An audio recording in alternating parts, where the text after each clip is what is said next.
One nice spring night, Mr. Fox was sitting in his balcony, relaxing and drinking his favorite juice, when suddenly the phone rang.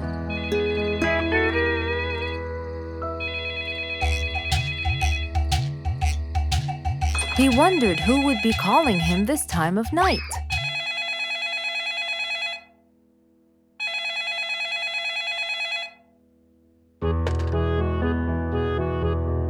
Hello, who is it? Mr. Fox, it's Rorik. Your Majesty, how may I help you? Well, Mr. Fox, I'd like you to come to my house early in the morning to discuss something urgent. Of course, I'll be there. After he hung up the phone, Mr. Fox went to sleep. He was supposed to wake up early. He wouldn't want to miss his appointment with the king.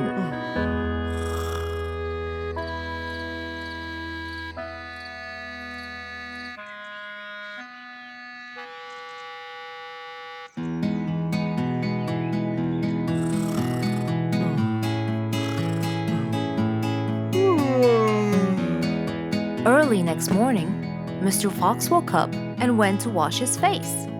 After that, he got dressed and was all ready for his appointment with the king. He got into his car and drove off.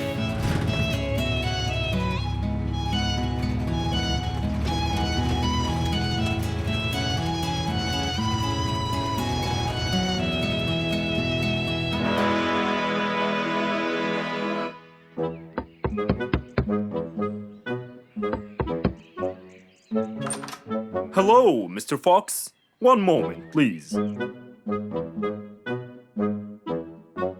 Your Majesty, Mr. Fox has just arrived. May he come in?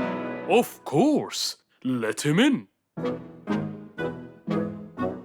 Come in, Mr. Fox. His Majesty is waiting for you. Good morning, Your Majesty. Hope I'm not late. No. You're always on time. How are you, Mr. Fox? I'm fine. And how's our little Frisky? He's fine. A little mischief every now and then.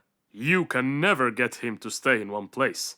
But thanks to your bracelet, we can always find him. Saved us a lot of trouble. It's my pleasure. So tell me about this urgent matter. As you know, our jungle's population has been increasing lately. Indeed, our population has increased. Yes, but it's getting harder to summon them all to the meeting every time. That's why I called you, Mr. Fox. I need you to figure out a way for me to reach all the animals at the same time. Let me see. I need to think this through. That's okay, Mr. Fox. But please, don't take too much time.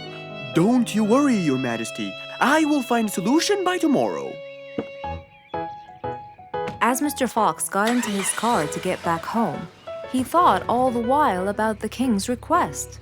How could he help the king with his problem? With everything else Mr. Fox has faced, this might be a slightly bigger challenge for him.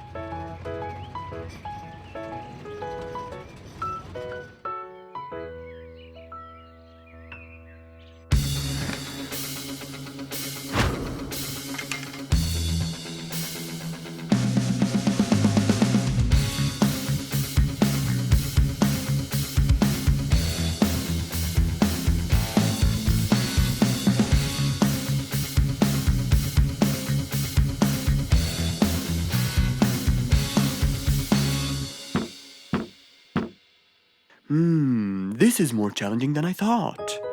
Maybe a short break will help. Mr. Fox went back to his house and sat on his sofa. Since he can't think anymore about the king's request, he thought it would be great just to relax and watch his favorite TV show. Everything was peaceful and quiet, but then suddenly, I got it! Mr. Fox rushed back to his workshop. He quickly designed a new device. He carried the new device to his car, and off he went to King Rorik's place.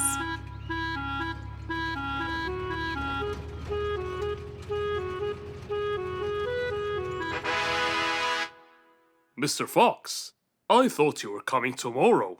Did you solve my problem? Yes, Your Majesty. This is a solution to your problem. That's great! But what's that, Mr. Fox? This is a megaphone. I made it specially for you. Every time you need to meet the animals, all you have to do is roar into it. Mr. Fox, you're a genius! But be careful. It's powerful. So make sure that no one is around you when you use it. Of course! I can't thank you enough, Mr. Fox. You're a great asset to all of us. It's my pleasure, Your Majesty.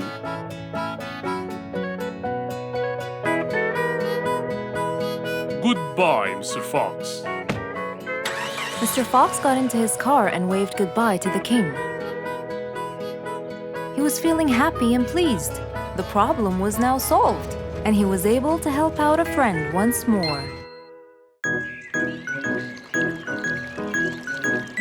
It was a nice, warm autumn day. Mr. Fox was doing his morning exercises, sit-ups, push-ups, and running on the jungle track. A very refreshing start to the day. But then, unexpectedly, fog started to form, stopping any plans to enjoy the beautiful weather. Why is there fog covering the whole jungle? This is really strange. It's been happening a lot lately. I really hope everyone's all right. I should head home now. Oh, I think I should probably stay home today. I don't have my morning newspaper yet. And how would I? It's impossible to see. Aha! Wait a minute. I'll try calling Mr. Falcon. He'll definitely tell me what's going on. Mr. Fox held the phone and dialed Mr. Falcon's number.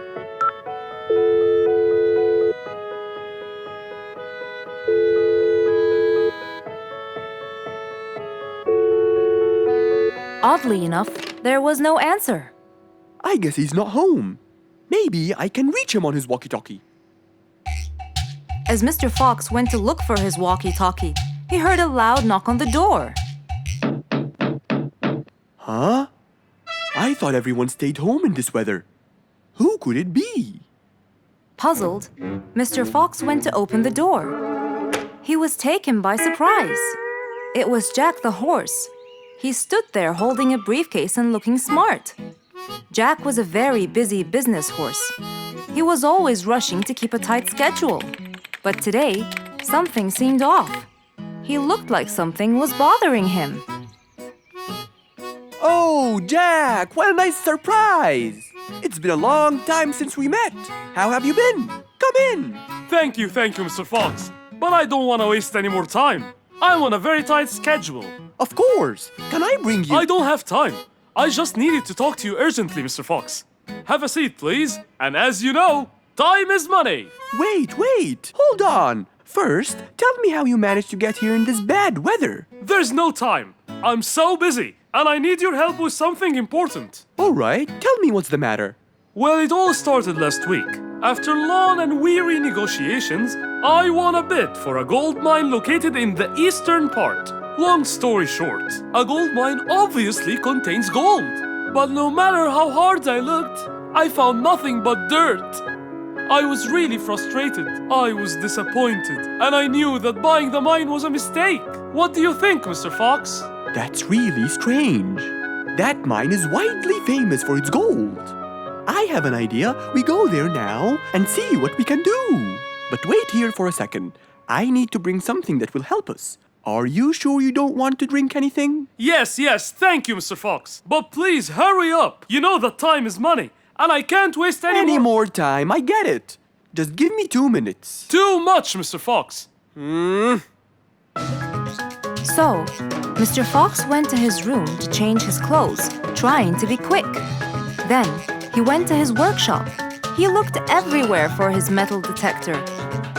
When he found it, he took it and went back to his house, where Jack was standing there looking at his watch, with that usual impatient look on his face. Mr. Fox, why are you late? I have a really important meeting tonight at 8, you know. We're making a deal, and I don't want to waste any more time. You know that time is money. Time is money. I know that, Jack. But now we're wasting more time, aren't we? Right. Let's take my car, Mr. Fox. Okay. The fog had gradually started to clear away, and the vision became clearer and clearer. But as Mr. Fox was about to get in the car, something happened. What's that? What's going on? What happened? That's what we'll find out in the next episode.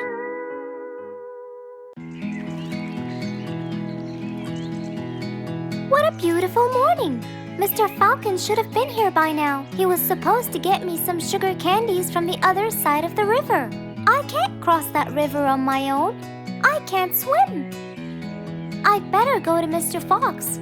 He'll tell me what to do. And since Mr. Fox helped many more, she went to him and knocked on his door.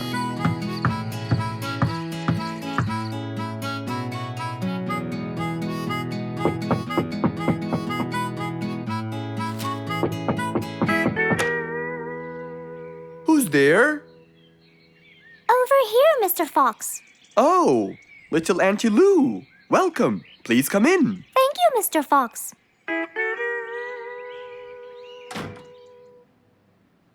What can I do for you? Mr. Fox, my problem might seem small, and I know how busy you are, but Don't worry, Auntie Lou. Whatever it is, we'll find a solution. Tell me, what's bothering you? sugar candies. Sugar candies? But you love them. Yes, Mr. Fox, I do. That's the problem. The only place I can find them is by the other end of the river side, and I don't know how to swim. Well, how did you get them before? I had some friends who would cross the river and bring me some candies with them. But I can't wait for them to go every time. I want to be able to get them myself. I see. So you want a way to cross that river by yourself. Yes. Do you want to learn how to swim? Impossible. I'm so afraid of the water. It's my worst nightmare. Isn't there any other way, Mr. Fox? Sure there is. Let me think.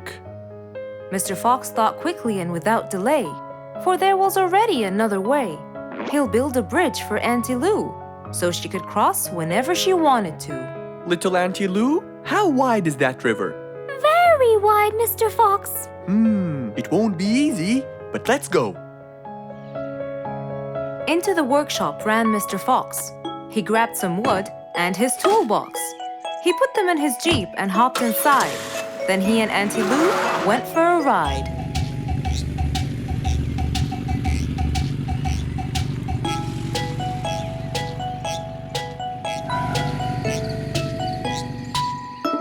Little Auntie Lou, that's not a very wide river.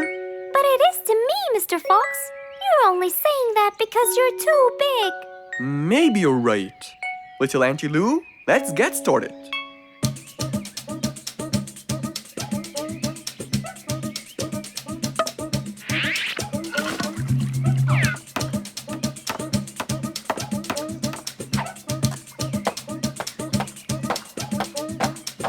Finally, the bridge is complete. Mr. Fox, that's exactly what I wanted. Thank you so much. I'd better be on my way to collect the sugar candies. I've always dreamed of this.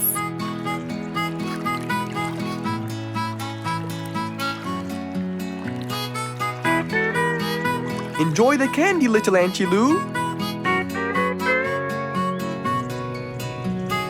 After giving his friend a happy end to the day, Mr. Fox took his car and carefully drove away.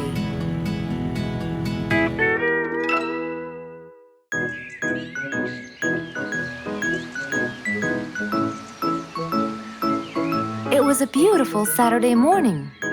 Since the sun was shining and the weather was nice, Mr. Fox thought it was perfect for morning exercise.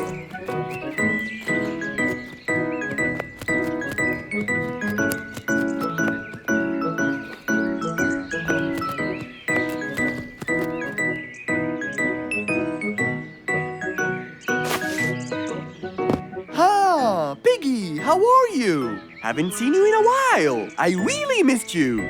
I'm fine, Mr. Fox. I really missed you too. I hope you're doing great. Why does he look so sad? I hope nothing bad has happened. You look a bit down, Piggy. Is everything all right? Are you okay?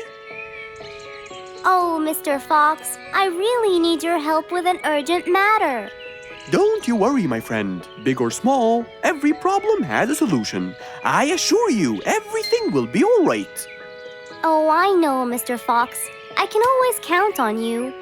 Let's go to my house. I'll get you something to drink, and then we can sit down and you can tell me all about your problem. Let's go. With that said, both of them headed off to Mr. Fox's house. So, Piggy, tell me what's the problem? I keep trying to grow a plant in my garden, but it keeps dying. Do you give the plant enough water? Yes, every day. Well, how about the sun? Do you keep it in an open sunny area? Yes, I do. I plant it in my garden. Looks like I'll have to come with you to find out what the problem is. Wait here for a moment, please. So, without further delay, Mr. Fox changed his clothes and got ready. Then, they both got into the car and drove off to Piggy's house.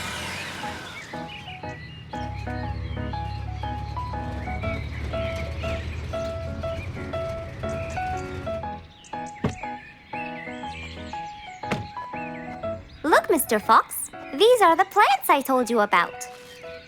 Little Piggy, the plant you're trying to grow is ivy.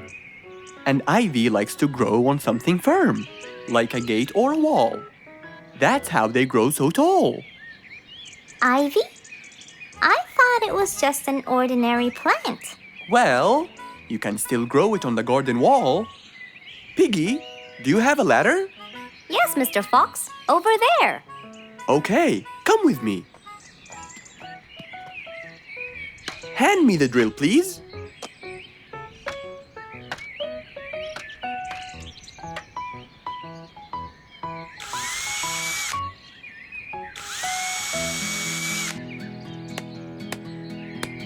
After drilling the holes and hammering the nails, Mr. Fox hung the ivy plant all across the wall.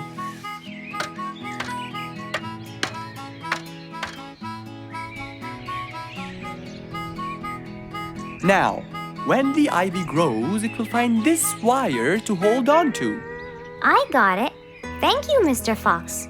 You're welcome. Take good care of it. After saving the plant and helping his friend, Mr. Fox took off. And that, my friends, was the end.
It was past midnight.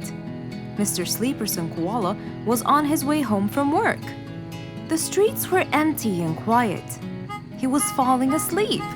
He tried really hard to keep his eyes open, when suddenly the car stopped for no reason. And Mr. Sleeperson didn't wake up, as if it was the hibernation season.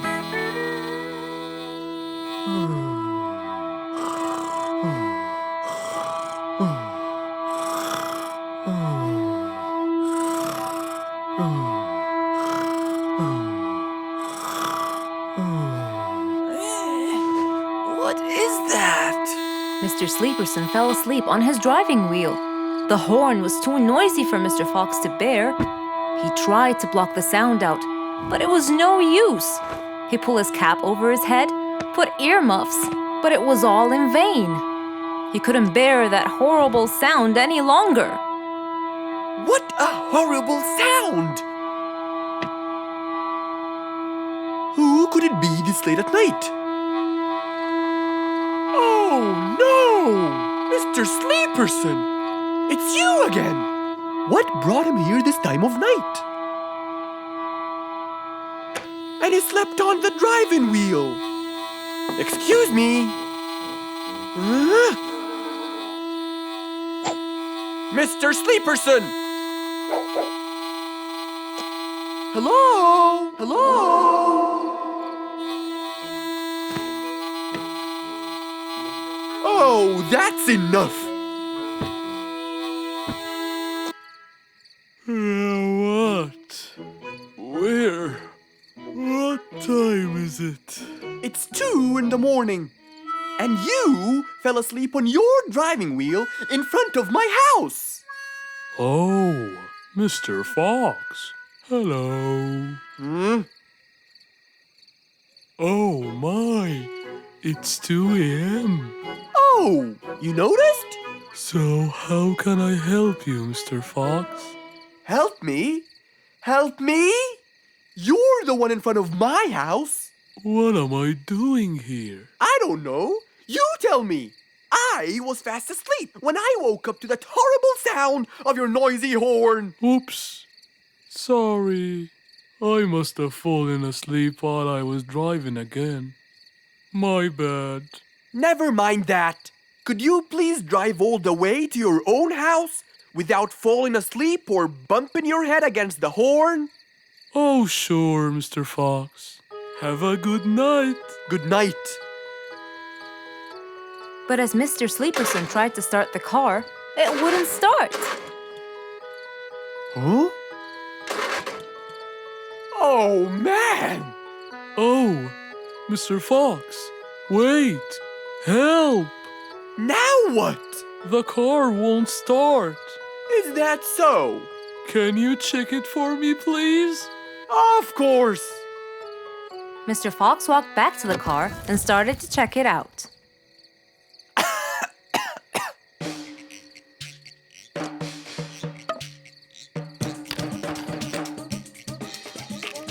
Everything seemed fine.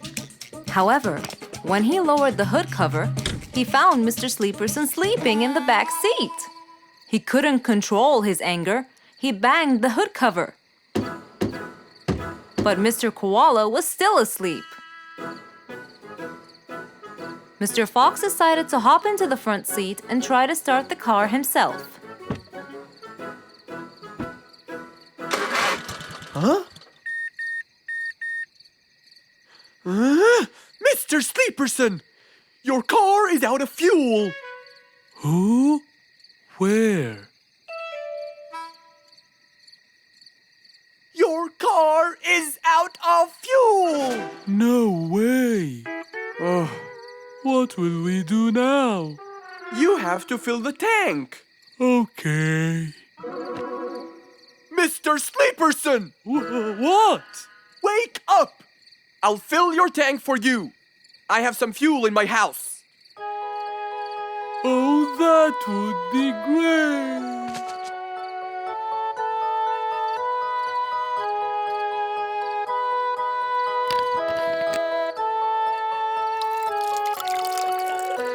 Mr. Sleeperson, it's all done. You can go home now. Oh, thank you. Thank you so much. You're welcome.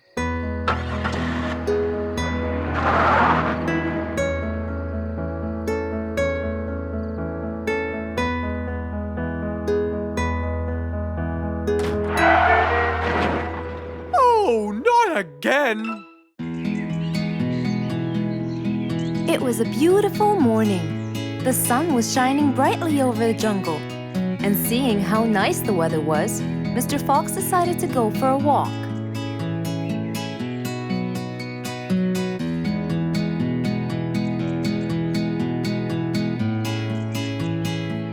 The birds were twittering, the bees were humming, and the flowers smelled pretty.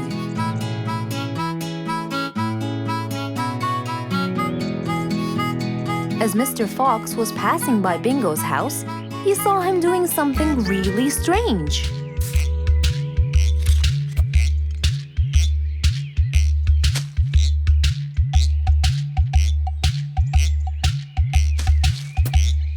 Bingo!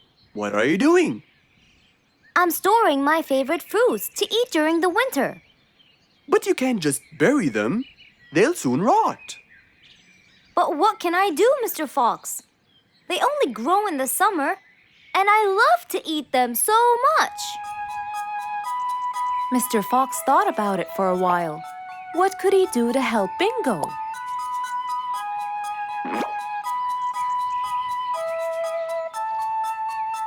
Don't worry, Bingo. I think I have an idea. Really? What is it? You'll have to wait and see. I'll just run to my workshop, and I'll be back before you know it. Okay. Mr. Fox went back to his workshop and gave it some thought.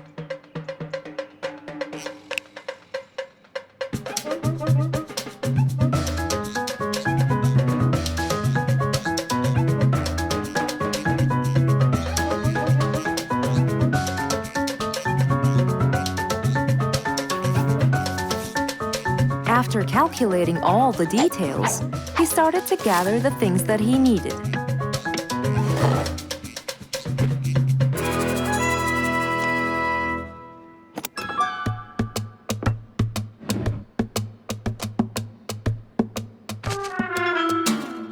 Then, he took his toolbox and his car keys, and of course, the glass plates.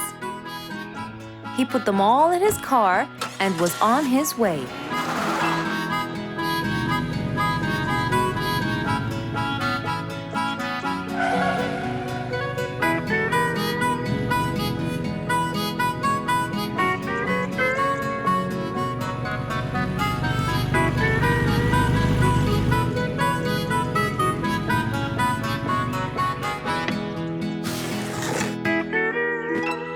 What's all this for?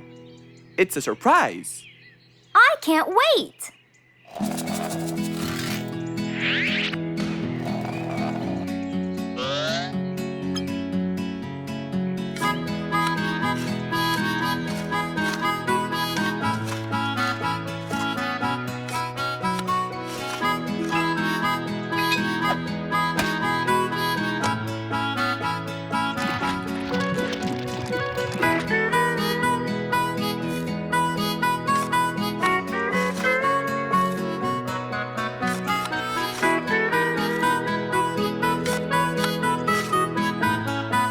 Mr. Fox was almost done, and Bingo was watching him, looking slightly puzzled.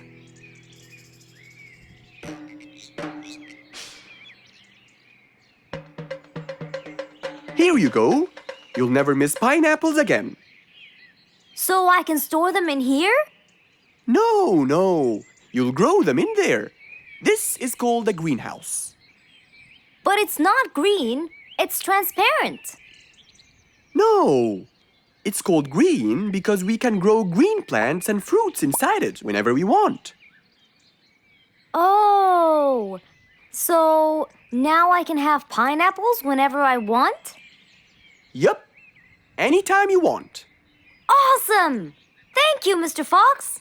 Glad I could help. Here, this is for you, Mr. Fox. It's the best one I've got.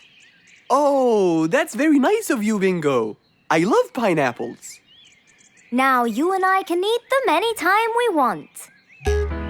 After helping out his friend, Mr. Fox went back to enjoy the rest of his day. One day, the whole jungle decided to celebrate their new king, Rorik the lion. He was young, active, and picky, and known for his loving spirit. After his coronation, King Rorik moved to his new mansion and started to check it out.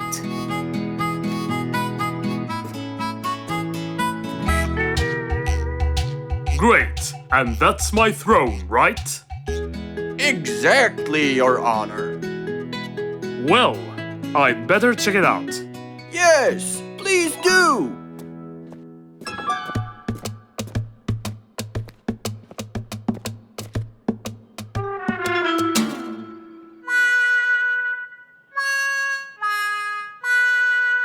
Ah, timber!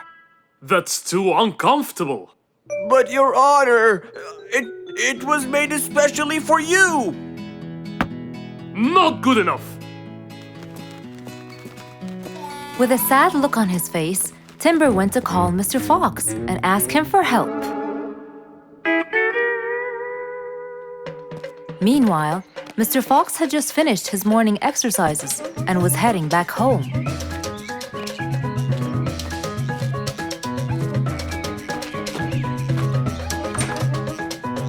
After a cold shower, he changed his clothes and had some tea.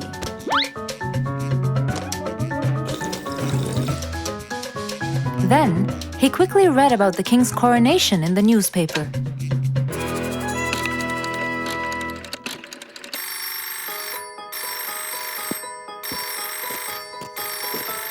Hello?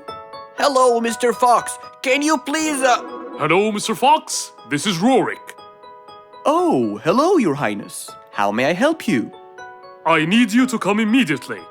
There's a huge problem, and I'm pretty sure that you're the only one who can help. I'll be right there.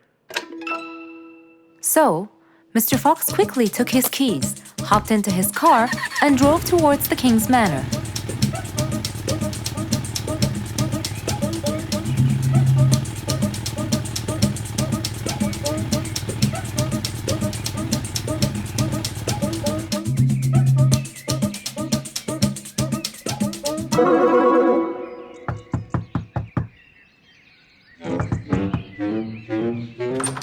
Hello, Mr. Fox. One moment, please. Your Majesty, Mr. Fox has just arrived outside requesting an audience. Of course. Let him in. Come in, Mr. Fox. His Majesty is waiting for you. Good morning, Your Highness. What seems to be the problem? Oh, Mr. Fox. Good, you came quickly. Always at your service.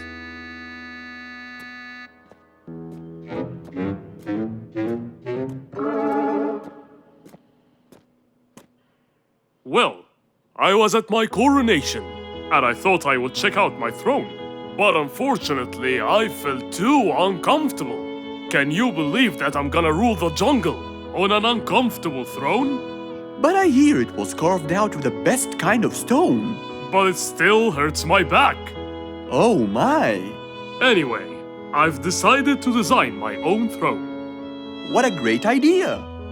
But I need your help to make it as soon as possible. It will be my pleasure, Your Highness.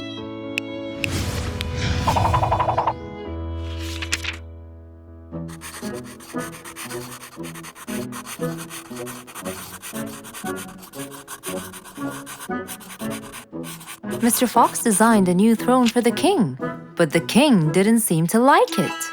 I know just the thing for you. Mr. Fox took his tape measure and got to work. He took measurements and made estimations. This wasn't going to be easy, but Mr. Fox was gonna give it a try anyway.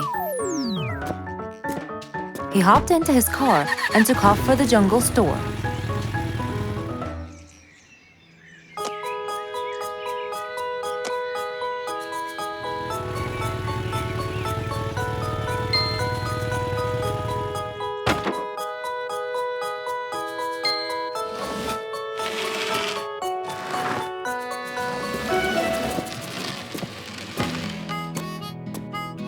All done. Can you please try it now? Wow! That's exactly what I wanted. Glad you liked it, Your Highness.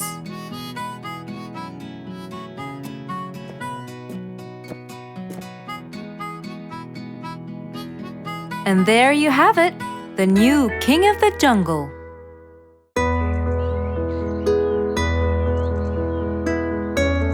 One bright sunny morning, as Mr. Fox was having his morning coffee and reading his newspaper in the balcony, his phone rang.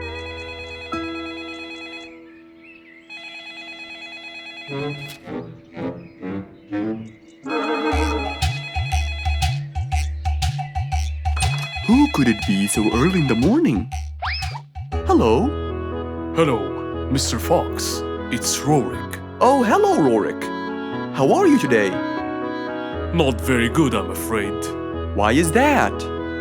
My piano. I tried playing it today, but it sounds weird. How so?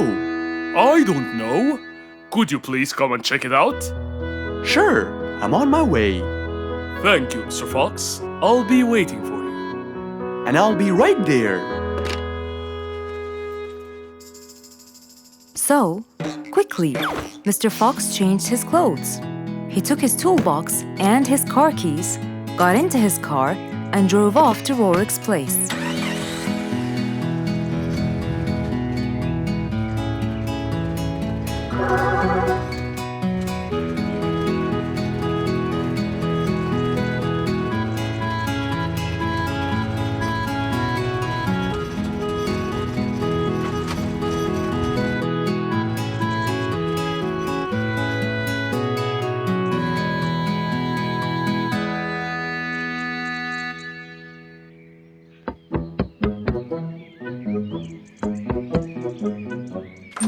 Hello, Mr. Fox. One moment, please. Your Majesty, Mr. Fox has just arrived. Of course. Let him in. Come in, Mr. Fox. His Majesty is waiting for you. Good morning, Rorik.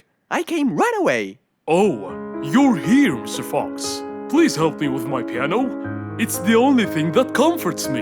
Don't worry, Rorik. I'll see what I can do. Mr. Fox started to check the piano. He tried playing a few notes. What is it, Mr. Fox? Is it broken? Mr. Fox, please answer me. It sounds horrible. It's not broken, Rorik. It just needs tuning. Do I have to buy a new one? No, Rorik. It's very simple. I can tune it for you. Really? Thank you, Mr. Fox. I almost had a heart attack. However, Oh no, not that word. I'm sorry, but it might take a while. Oh, it's okay. I can wait. Okay then, I'll get started. Please, Mr. Fox, do your best. It's my everything. Don't worry, it'll be good as new. Mr. Fox opened his toolbox, grabbed a few things, then started to work.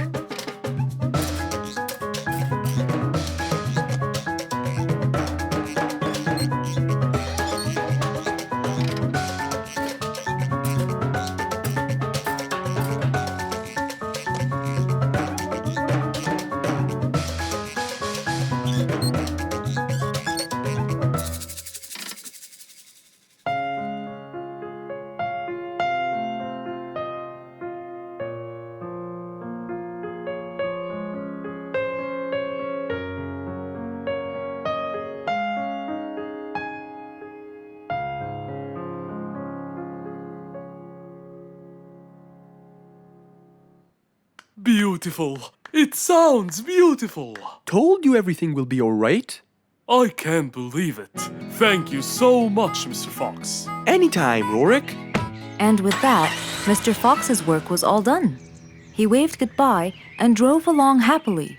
He had helped out a friend once more. For helping each other is everything you could ever wish for.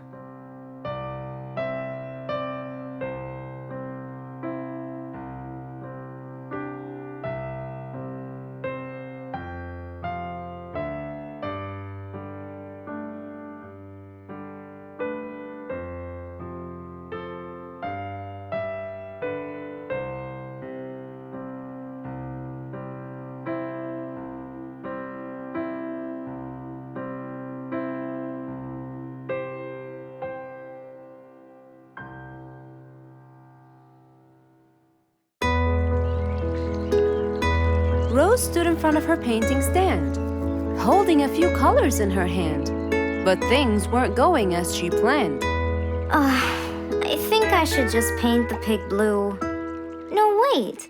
Maybe this will do. Maybe I should just take some of the pink color on my feathers.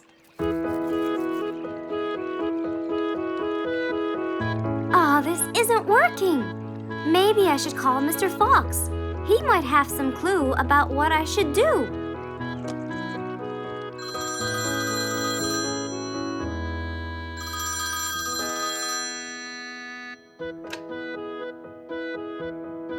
Hello. Hello, Mr. Fox. It's me, Rose.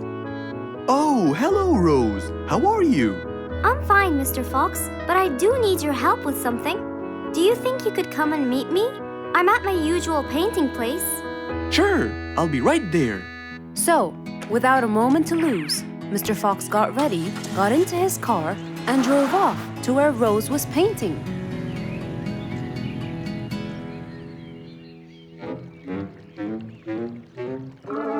Oh, Mr. Fox. I'm sure glad you're here. I tried everything, but nothing seems to work. What are you trying to do, Rose? I was just trying to get some pink paint, Mr. Fox. I'm not sure that this is the right way to do it, Rose. Well, what should I do? Do you have an empty color palette? Of course. So, what colors do you need? I have red, blue, yellow, black, and white. But I still need pink, green, orange, purple, and brown. Let me see. If we take a bit of red and a bit of white, we can make pink. Oh, it's just like magic. How about the other colors? Do you want to try? Why, yes, I would. But which colors do I use? Use your imagination, Rose. I want to try red and blue. Okay. Wow! Now I can paint my violets purple. Do you want to try again? Sure. This time I'll try red and yellow. Nice. Now you have orange. It's beautiful, Mr. Fox. But I'm still missing green. Well, let's see. We still haven't mixed blue and yellow, have we? Right! This is a really cool shade of green. Now you can paint all you want. But, Mr. Fox, what about brown? Right. I almost forgot. Let's try orange and blue. Yes, that's it. Oh, I really can't thank you enough, Mr. Fox. Don't worry about it. I really like your painting. You do? Yes, it's quite colorful. Well, thanks to you. Now, whenever you're missing a color, all you have to do is try some together. All the colors that Rose once knew, when mixed together, turned to something new. Pink, purple, orange, and green. Something she had never seen.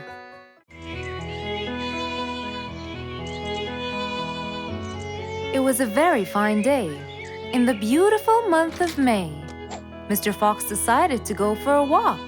So, without further delay, he was on his way.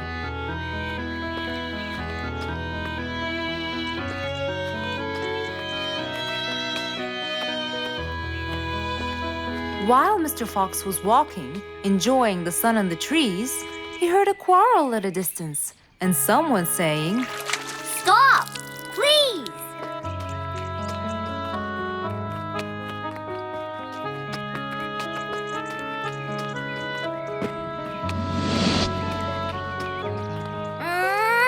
What? Can't a monkey enjoy a spring nap in peace? Nap somewhere else. I don't care. Excuse me? You splash somewhere else. You've got the whole ocean. That's more than enough room. What's going on here?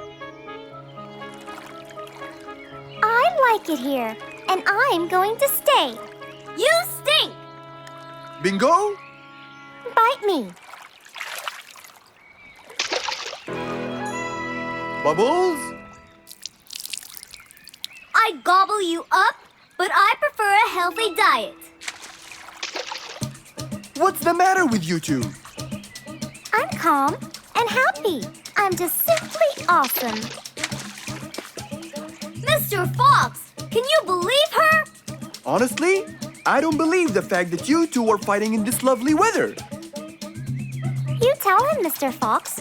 Such a gloomy monkey. All I want to do is take a nap. Such a gloomy monkey, such a gloomy monkey. Bubbles, stop that. What's your problem, Bingo?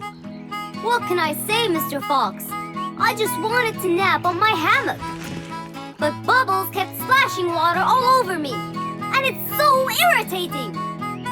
As if. It wasn't on purpose, Mr. Fox. I just wanted to enjoy spring my way. Can't I enjoy the weather however I please? Of course you can. But Mr. Fox! And you too should enjoy your spring nap as well, Bingo. Finally! That's right. Go enjoy your spring sleepiness some other place. Say what now? You know what? I've got the perfect solution to your problem. Really? Yes, and it's very simple. What is it, Mr. Fox? Wait here for a second. Don't splash water for a short while, okay? Fine.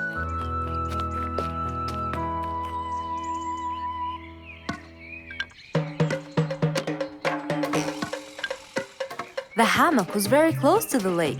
That's why Bingo got water all over him every time Bubbles splashed. But Mr. Fox wasn't gonna let them fight. He had the perfect solution for both their plights. What are you doing, Mr. Fox? Wait and see for yourself.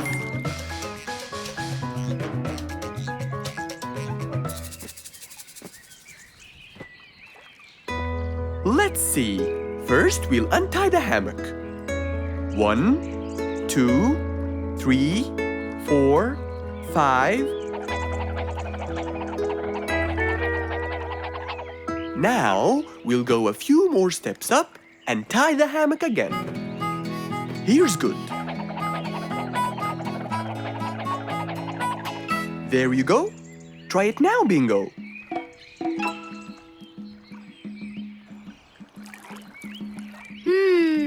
Very comfortable, Mr. Fox. I love it. And the air up here makes me sleepier.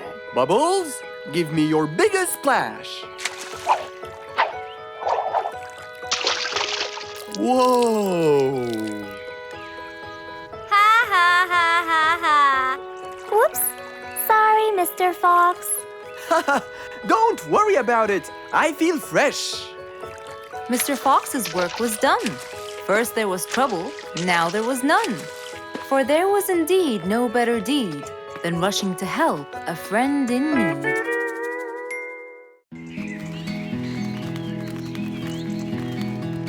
It was a beautiful sunny day. Feeling bright and early, Mrs. Sharpie was on her way to work.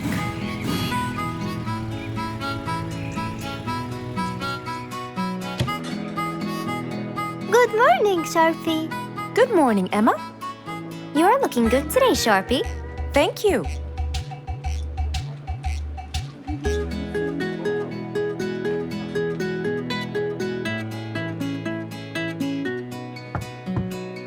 Come in. Good morning, Mrs. Susan. Oh, good morning, Sharpie. Today's gonna be a special day. I hope so, but why?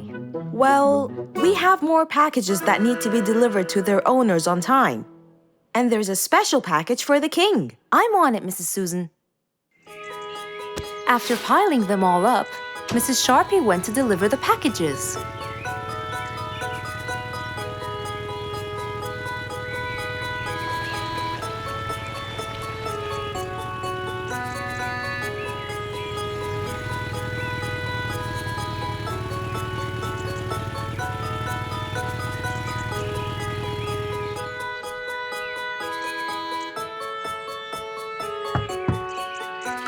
Here's your package. Thank you, Sharpie. Just in time. Looks like delivering the next one is gonna take some time. After safely delivering the package to Mr. Camel, Mrs. Sharpie took off to the opposite side of the jungle to deliver a package for Mrs. Deer.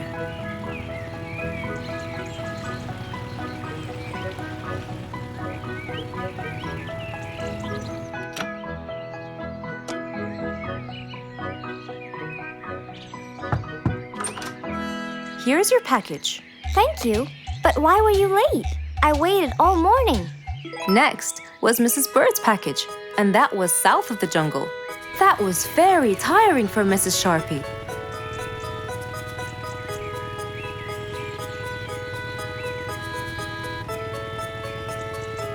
Mrs. Bird! Mrs. Bird! Here's your package. I thought you weren't coming. Thanks anyway. Next was Spike the Dragon.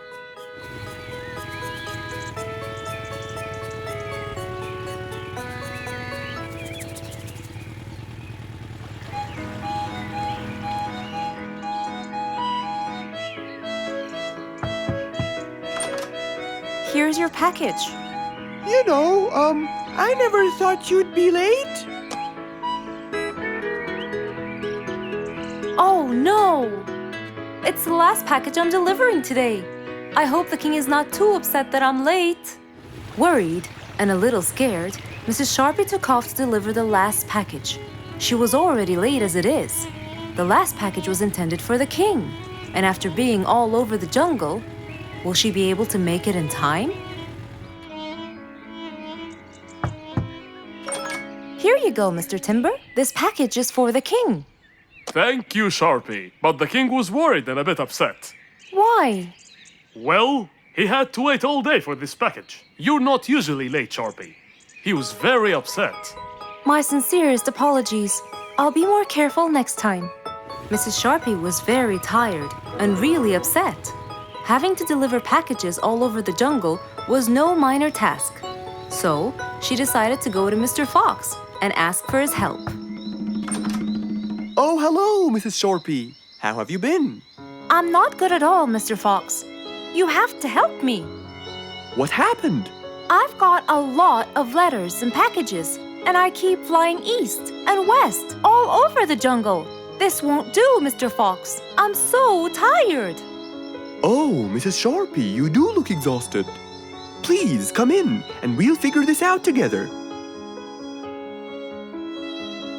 Would you like a cup of hot chocolate? No, I just want to find a solution, Mr. Fox. Okay. Tell me what the problem is exactly. I get too much letters, so I fly to deliver them. I find that the first letter should be delivered to the western part of the jungle, so I fly and deliver it, just to find that the next one is in the eastern part of the jungle. And when I fly and deliver it there, I find that the one after it is in the north. And after that, it's west again. And it's all driving me crazy. Calm down, Mrs. Sharpie. There must be a solution to all of this. That's why I came to you. I kept thinking and thinking, but they come in packages, and I must deliver them all in one day. So how can I do that? Don't worry, Mrs. Sharpie. We'll sort this out. Sort? Sort! That's it! Why don't you sort them out from the very beginning, Mrs. Sharpie? What do you mean by sorting them out? I mean, first, you should read the addresses and sort all the letters that should be delivered north together, and those that should be delivered east together, and so on. And then I'd finish all the north letters together, and the east, and then the south, and then the west, right? Precisely. That's a great idea, Mr. Fox. Thank you so much. Wait, where are you going? I have letters to sort out. Thank you, Mr. Fox. Glad I was able to help you, Mrs. Sharpie. Goodbye.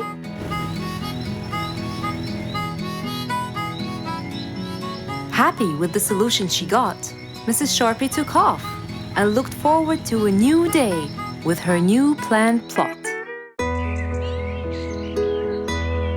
Just imagine if you woke up one day and all your food was gone. Your house was a big mess and the oven was turned on.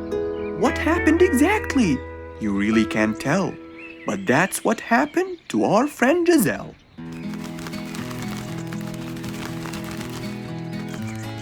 It was a lovely morning, just like all others. But when Giselle arrived, she was burdened with troubles.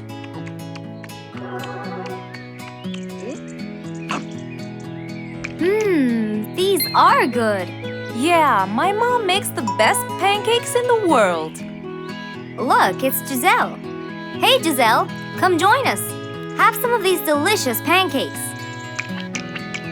Thanks. I'm not hungry. What's wrong, Giselle? You guys, I think a thief broke into my house. What? Food has been going missing from my home, but I didn't think much of it. But the amount of food disappearing kept getting bigger and bigger. And yesterday, all of my food went missing. And there was a huge mess at my house. I even found the oven turned on. My house could have burned to the ground. Oh, I'm so sorry to hear that. Are you okay? This sounds really dangerous. What if this happens to my house next? Calm down. Whatever it is, I'm sure we can deal with it. Giselle, let's go to your house and check it out. And so, they left for Giselle's house. They had no idea what would be waiting for them. Oh dear, what a mess. Did you not hear them at all? I heard noises, but by the time I got up, they were gone. Did they take anything else other than food? No, nothing else is missing. So how do you explain all this mess? Maybe they were trying to find their way in the dark. I think Bingo's right. They didn't want to turn the lights on so no one would see them. Yes, but there are more important things. A thief had been here last night, and I don't think Giselle had time to worry about all the dishes. You're right. These are not mine. I didn't use these. That means that whoever was here didn't just steal the food. They ate it all here. That would explain why the oven was on. They cooked. Okay, calm down. We'll figure out a plan to catch them. But first, let's clean everything up. They started cleaning the house, trying to help their poor friend out, while being so worried about what's going to happen next. Any idea how we're going to catch them? I have an idea. We'll have a neighborhood watch. You know, we'll stay up around the house so we can catch them as soon as they come near. Sounds great. Giselle, why don't you go and get some sleep? We'll take care of it. Thanks, guys. They all sat in anticipation, ready to jump on the thief without any hesitation. But hours passed by with no one in sight. They started to become very, very tired. Does anybody else feel a little bit sleepy? Yeah, and cold, and a little hungry.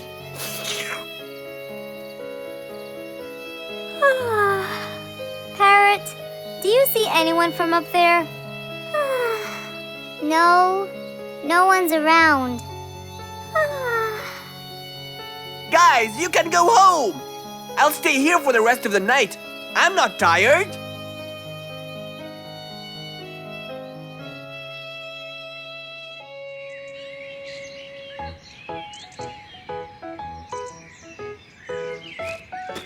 Good morning! What happened after we left? Did you see them? I heard a noise from the bushes near the house, but no one was there. They must have seen me, got scared, and ran away. Wow, you must have looked so tough. How did you get them so scared? I'll teach you guys. First, you have to stand chin up, hands on your waist, and look so focused. Then, you walk back and forth in front of the house, so they wouldn't have a chance. Don't get distracted by anything, and most importantly, carry a weapon. A weapon? Yes, these are mine. A salt shaker and a ladle? It's a pepper shaker. You sprinkle it in their eyes and then hit them with a ladle. Ooh, scary. Okay, I think I got it. I'm going to be on neighborhood watch duty tonight. I'll go get ready. See you all later. And so, with a big responsibility to bear, Bingo guarded the house, steady and aware.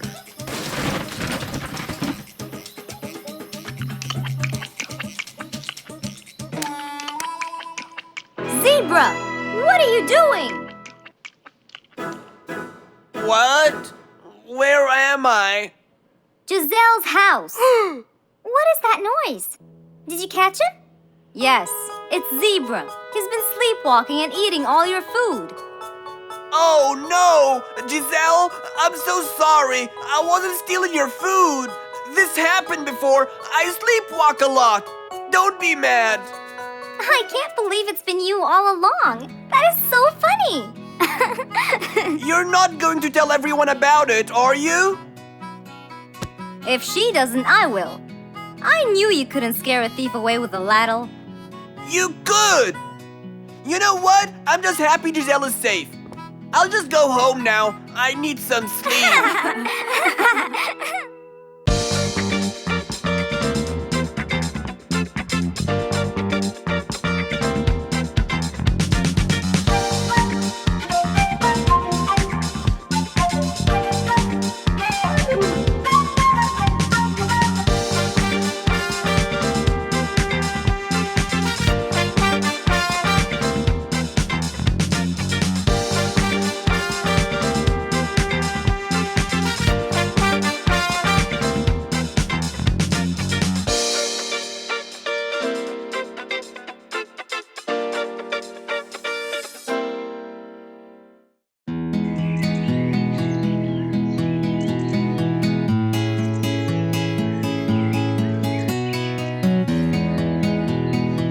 Spike the dragon always bragged about how good he was at photography.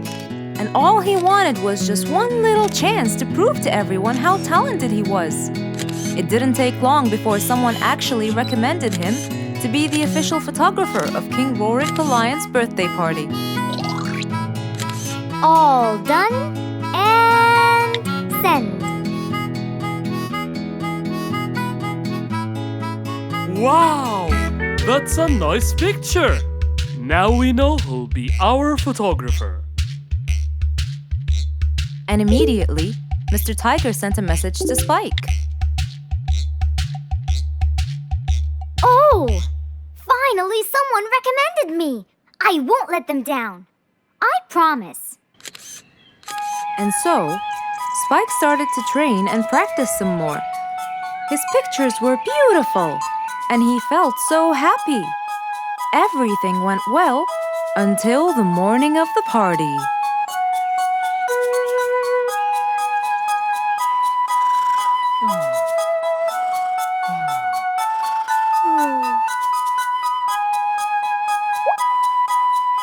Oh, today's the day. Finally! Maybe I should train some more.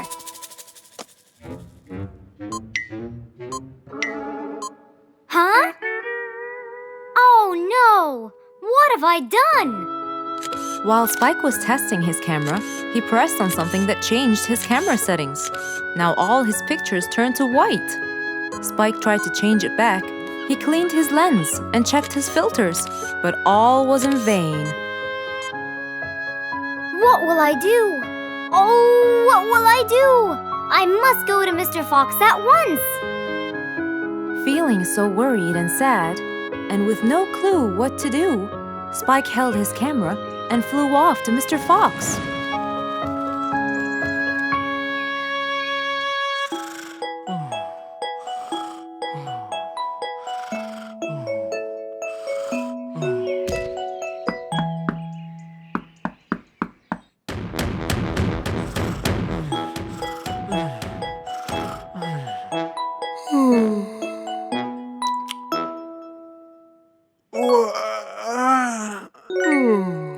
Who could it be this early?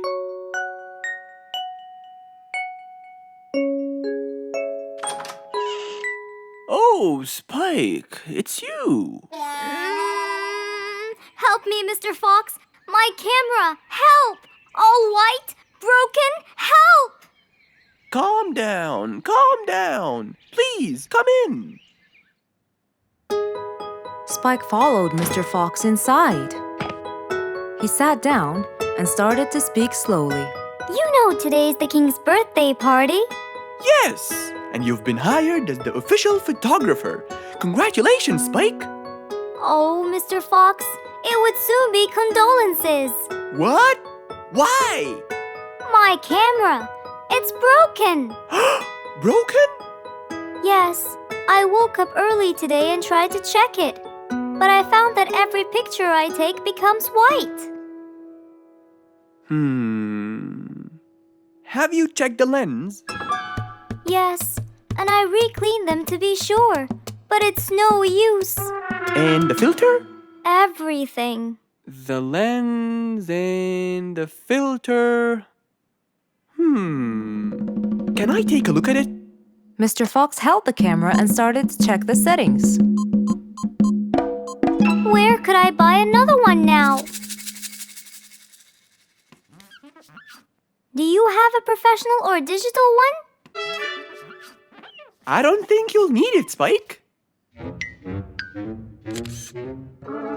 I'll go straight to prison, right? No, it wouldn't be fair to send the most talented photographer to prison. They'll all laugh at me. Are you sure about that?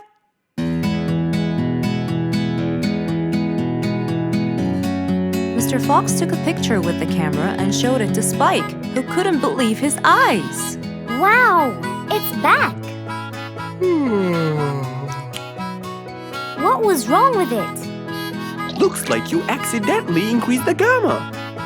Oh, I forgot to check that. Thank you, Mr. Fox.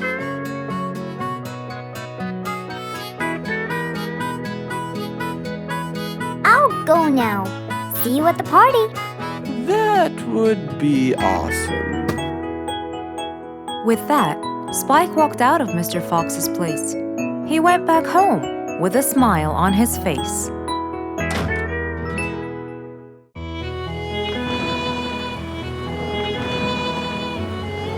One day, the mighty eagle flew to his nest. All he wanted to do was rest. He felt bitter, he felt cold. He was really getting old. He knew he needed someplace new. So, off to Mr. Fox he flew.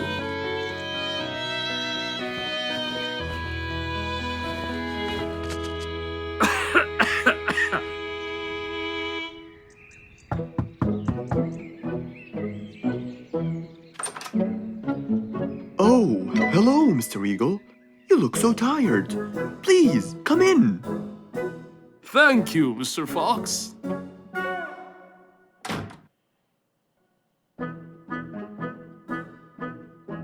Now tell me, how may I help you? Mr. Fox, I spent years in prosperity and glory, but I'm old now and tired. I can't live out there alone in that cold weather. Where do you live, Mr. Eagle? By the mountain top. I see. The wind is strong there. I bet you catch a flu every now and then. Well, I didn't used to, but that's all in the past. Now I'm old and weary. I'm not what I used to be. Plus I get so lonely up there. There is no one around to talk to, and no one to help me get better if I get sick. Why don't you come and live with us in the jungle?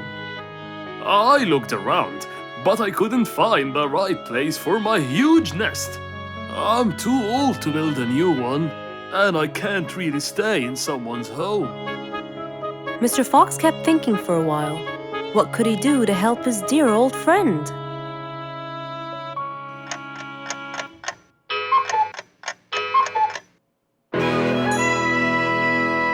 I got it. I think I can help you build a new house. Have no worries.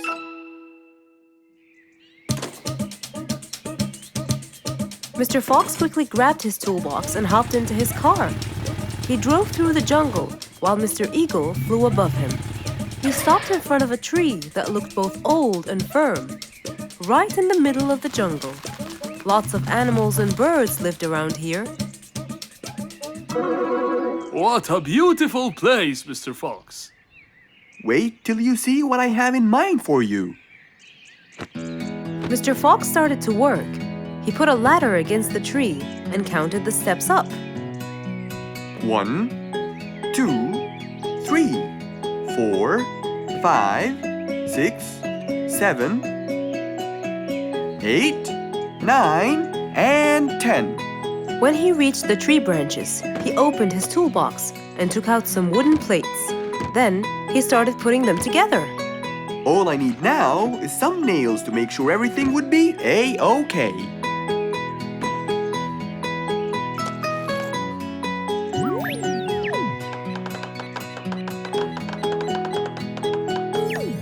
We're almost done, Mr. Eagle. Can't wait to see what it will look like, Mr. Fox. Oh my! What a wonderful treehouse! And it's all yours, Mr. Eagle. My own home. I can't believe it. Thank you so much, Mr. Fox. You're most welcome. As Mr. Eagle got inside his new house and closed the door, he felt a happiness like never before. He knew Mr. Fox's idea was truly the best, for there was comfort, there was warmth. He felt really blessed.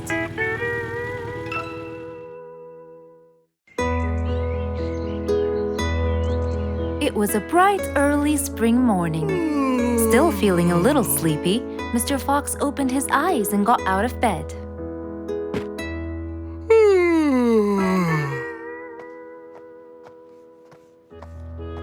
Since the weather was beautiful outside and awfully tempting, Mr. Fox decided to go for a walk in the jungle.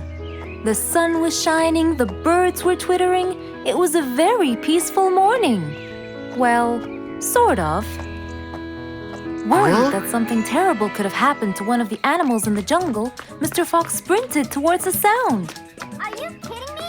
You're the size of an air balloon! Are you making fun of my size, you piece of you? What? Take that back now, you... No! I'll never take it back! This was all your fault! No, it wasn't! It was yours! No! It's always your fault! Now, calm down. Oh, Mr. Fox, I'm so glad you passed by. You're the only one that could solve my problem. Solve your problem? No, Mr. Fox will solve our problem. No way! What you did was a total crime. So not true. You're the one who started it all and injured me, you big... There, calm down. And just tell me what happened. He woke me up.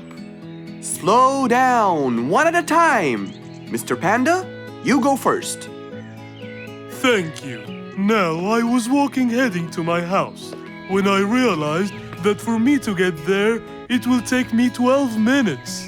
And I was so tired and sleepy. So I thought about it, and I realized I should just lay here for a while and take a short nap. And just as I was starting to get comfortable, I found little chicklets screaming with the highest pitch into my ears, Mr. Fox. My ears! Can you believe that? Well, that's not a very nice thing to do, little chicklets. Why did you do that? But I didn't, Mr. Fox. And how is that? I was heading to my favorite lake, and I was walking just right behind Mr. Wicks, when all of a sudden, out of nowhere, he decided to lay down and fell to the ground and squeezed my beautiful wing. And if it wasn't for my high-pitched voice, I would have been dead by now. Well, that was pretty dangerous, Mr. Wicks. What should I do, Mr. Fox? I was really tired and I needed my nap. So I took it. What should a panda do to take his nap? Can't you just wait till you reach your own house? Or at least look behind you before you decide to fall down? My house is 12 minutes away, and all the walking had already stolen away all my energy. I had to take a nap to recharge. I can't keep on walking forever. Then look behind you or sleep next to a tree or something. Why don't you watch where you're stepping? It was a very troubling matter indeed. The little chick almost got crushed. But Mr. Wicks didn't mean it. He was just so tired that he fell asleep. Right? Mr. Wicks, answer me. Did you intend to squeeze little chicklet's wings? Of course I didn't. Were you aware that you were going to take a nap in the middle of the road? Actually, I vividly remember. I walked to the tree side first, but when I woke up, I found myself in the middle of the road. How many naps do you need per day? From 5 to 7, I would say. Did you take a nap before you decided to head home? Of course. Do you usually nap in between? Not always, but today I went so far from my house. I tried to hurry to nap at home, but you know, I'm too slow. Say no more. I now know the answer. Really? Yes. Worry no more, little chicklets. From now on, Mr. Wicks will always nap at his own house. Just a second. Aha! There it is! Is that what they call caffeine? My, I didn't think it was that huge. No. It's something even better. Better than caffeine? And chocolates too.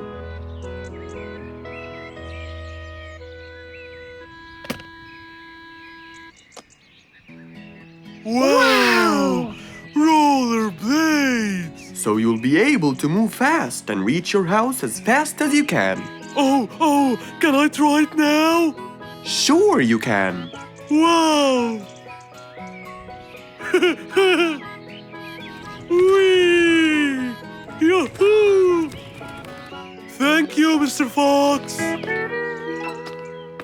Anytime you need me, I'll be there.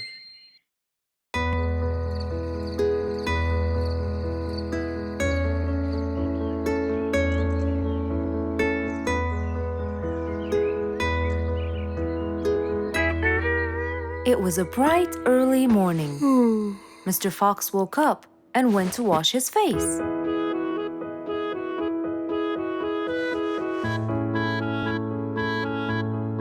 Since he was feeling a little hungry, he went to prepare some breakfast. He prepared fruits, some cheese, a fried egg, and some veggies. He looked around for some bread, but couldn't find any. No problem. He'll go to the bakery and buy some. I guess I need to buy some bread from Mrs. Flute's bakery. Then I can have my delicious meal.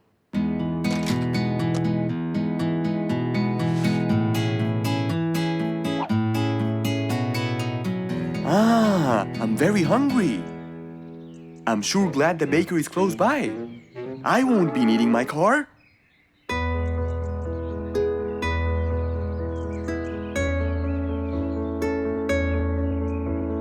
Mr. Fox decided to walk to the bakery. He really enjoyed the early morning breeze. And on his way... Good morning, Mr. Fox. Oh, Mr. Falcon! How are you? Are you getting enough sleep? Yes, I can sleep most anywhere now. And it's all thanks to you, Mr. Fox. Glad to hear that, my friend. See you around.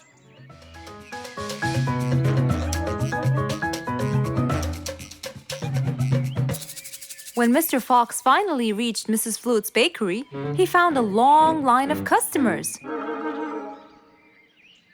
He got in line and patiently waited his turn.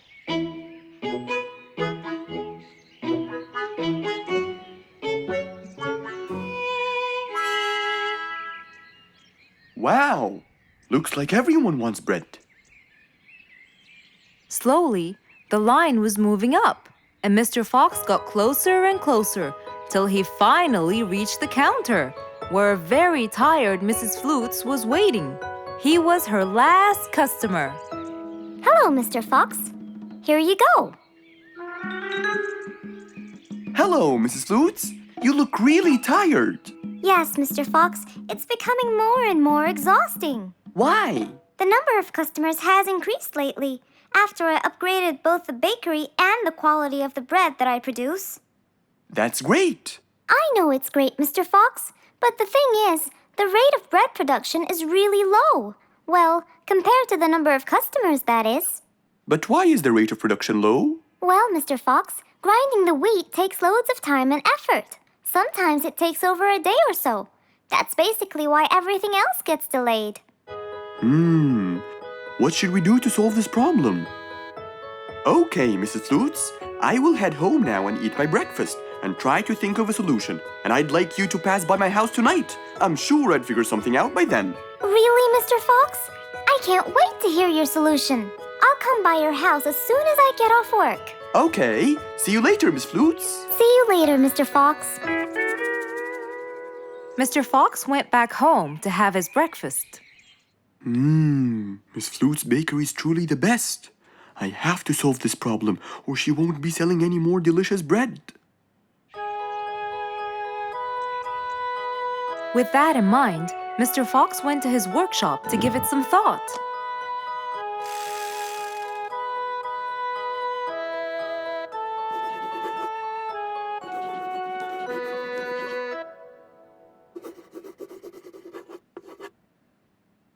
Finally, he had a great idea.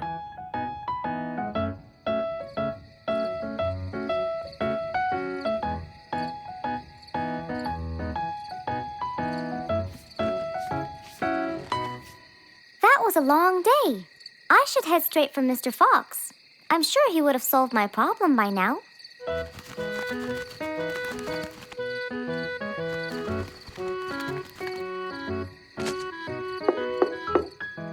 That must be Miss Flutes.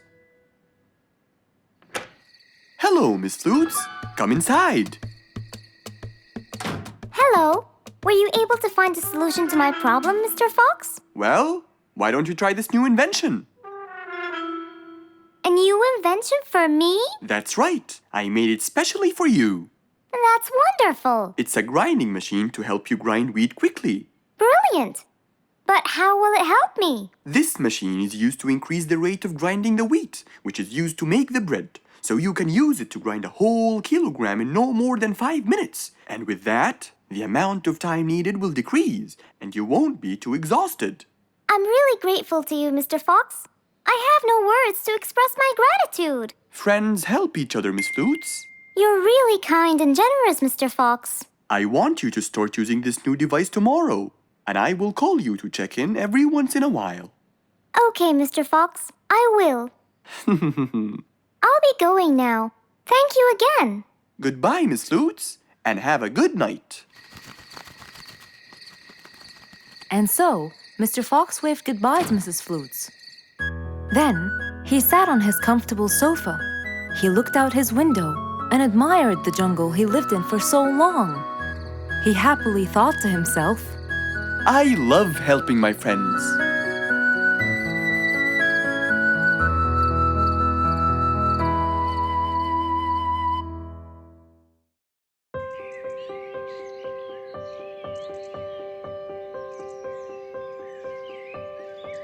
It was a beautiful spring morning. The sun was shining brightly. The sound of the birds woke Mr. Fox up.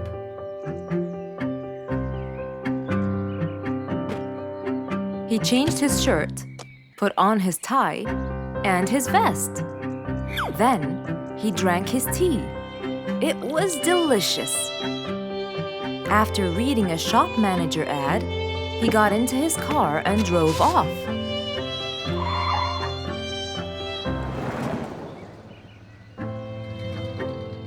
Meanwhile, little Bingo Monkey was riding his bike through the jungle. He was having loads of fun. But suddenly, the bike slipped, and little Bingo fell off. Are you okay, Bingo? Hang on, I'm coming.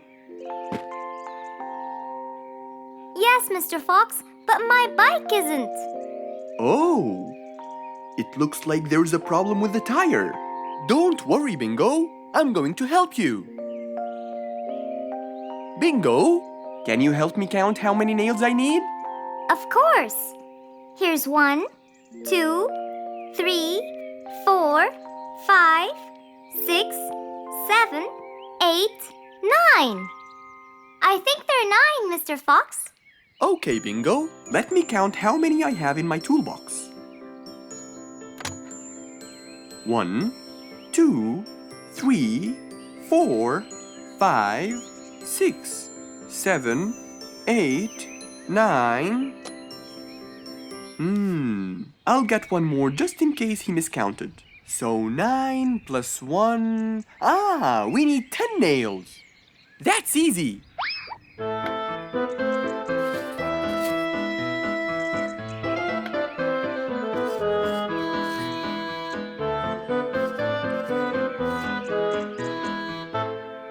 Okay, Bingo. It's all done. Thank you so much, Mr. Fox. You've helped me a lot. Come on, give it a go. So once again, little Bingo rode along happily.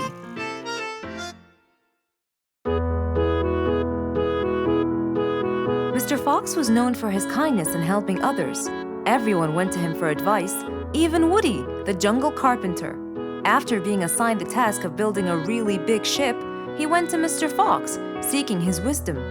Mr. Fox listened carefully to what Woody had to say, and in turn, promised to help him. He started a research on shipbuilding, and after hours and hours of hard work, he finally got it. Yes, I've got it. But there is something I need to check first. Mr. Fox went for a walk in the jungle, looking carefully at every tree on his path. Then he stopped in front of one and said, Yes, that's the one. Immediately, Mr. Fox took a paint bucket. He wanted to mark the tree, so he wouldn't forget which one it was. After that, he got into his car and drove off.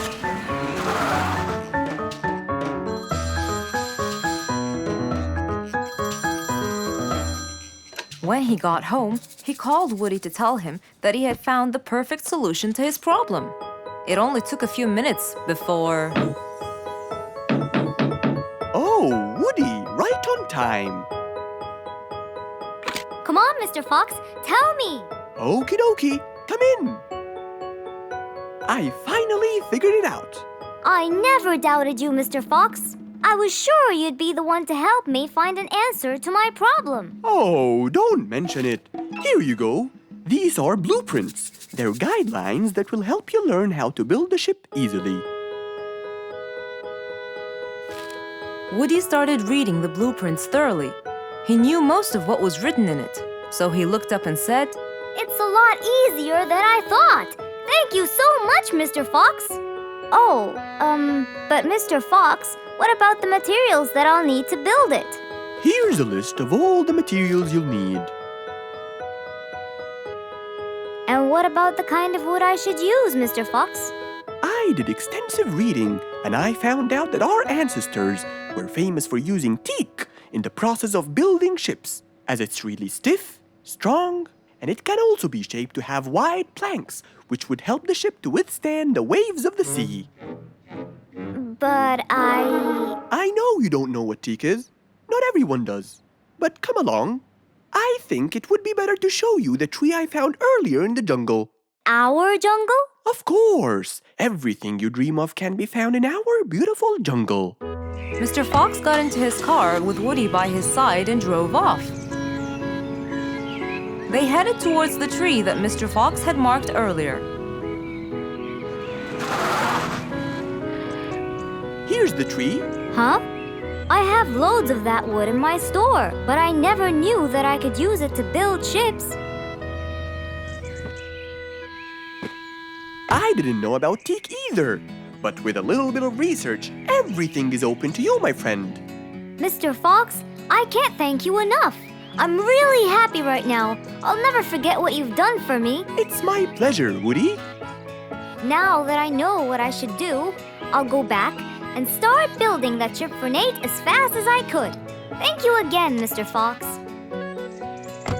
So, after helping his friend, Mr. Fox got into his car and drove away happily. You know, it's true what they say. A friend in need is a friend indeed.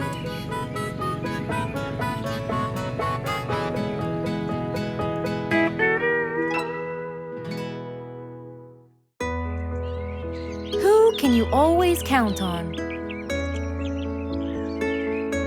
They're always there when you're feeling down, ready to draw a smile and remove that frown.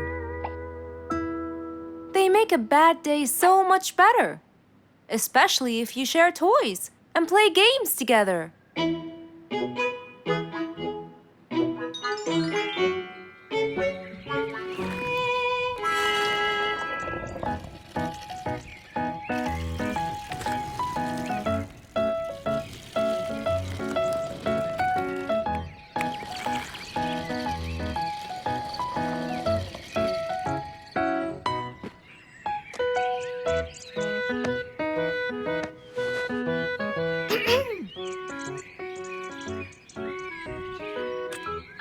Mr. Sherlock Fluffs?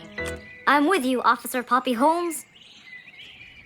I think we're moving in the wrong direction. You might be right, Officer Poppy Holmes. I can see footsteps in the opposite direction.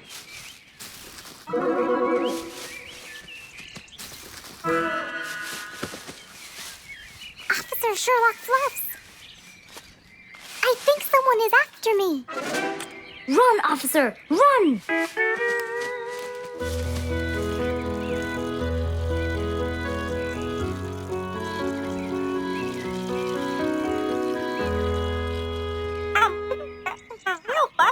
What do you mean? Poppy! Poppy! You there? Poppy! I can't believe we lost the connection. Poppy! Poppy, where are you? Filled with worry, Fluff searched and searched for Poppy, but he couldn't find her anywhere.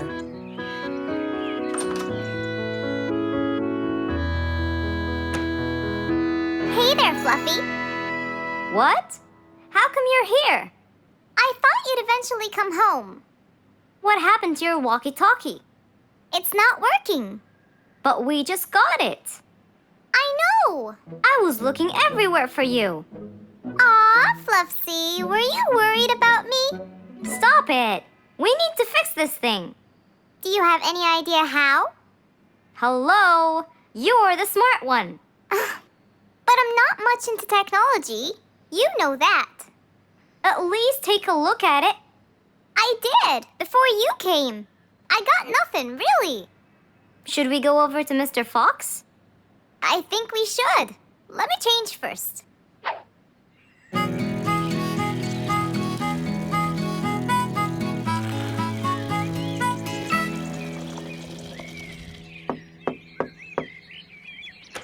Hello. Hey, Mr. Fox, Poppy broke her walkie-talkie. I so did not. Don't fight, you two. Show me your walkie-talkie. Maybe I'll be able to fix it. Here. But I promise I didn't break it. I'll go to the workshop and see what's wrong with it. Thank you, Mr. Fox. Sure. You really think I broke it? Why else would it stop working? But I didn't. Well, I kind of think you did. You're unbelievable.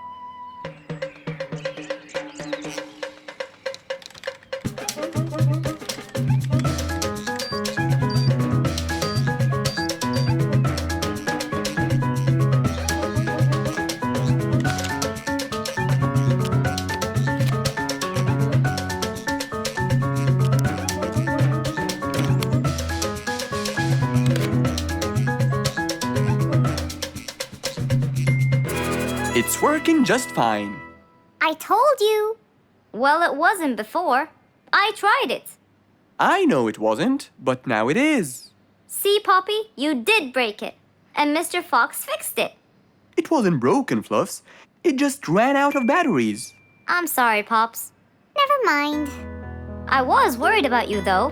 I know. I have a wonderful brother.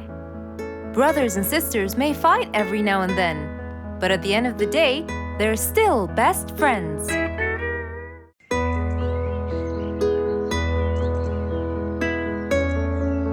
Roo is sad and looks really down. On his face, there was a frown. He had a cake, but he didn't care. And although it was his birthday, he said, Life's not fair. Thank you, Mom. You're welcome, sweetie. Are you okay? Yeah, I'm fine.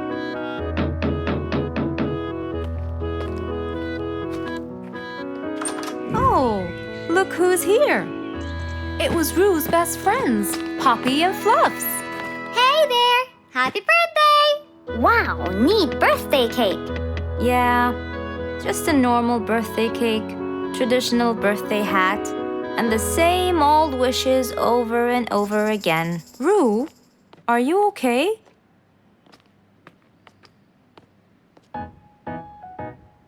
Bad timing, huh?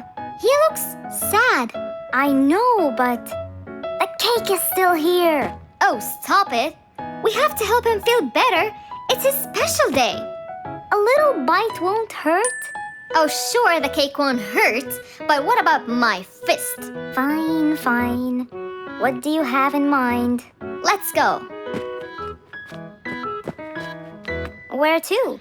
I know someone who can help. Mr. Fox? Duh. In an attempt to help their friend, Poppy and Fluffs went to Mr. Fox. Only he would know what to do.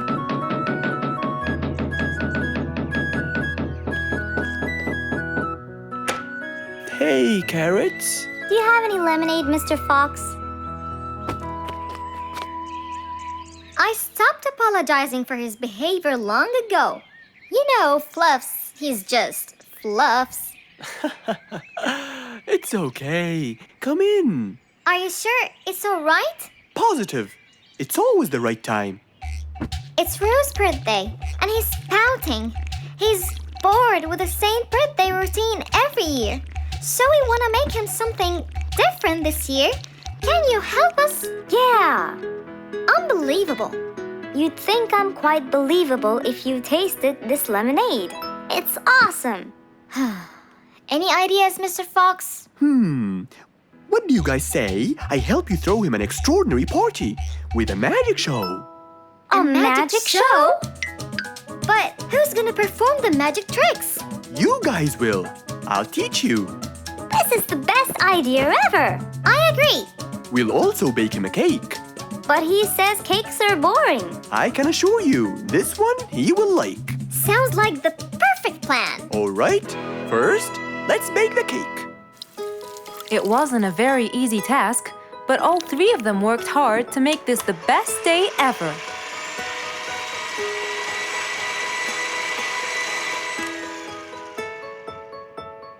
This is the coolest birthday cake ever. Now for the magic tricks. We need a bottle of water left in the freezer for around 2 hours and a plate full of ice. We'll also need some food coloring and soda. I'll get the color blue. I'll get the green and the yellow. And I think I'll get the red. We are all set now, I think. Not yet. What else do we need? Invisible ink. Huh? Fluffs and I will pour it over everything, including ourselves. And you, Pops, will give Roo this magic glitter. When he sprinkles it, everything will become visible. Cool. Let's go.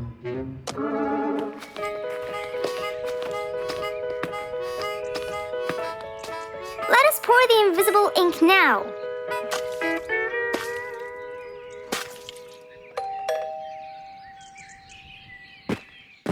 Hey, Roo. Hey, What are you doing? just sitting here, bored. Well, not for long. Yeah, right. Well, think again.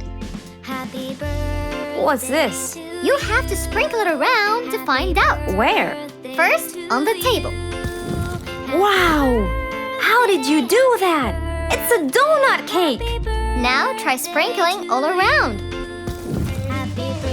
This is impossible! It's the coolest thing ever! It's not over yet.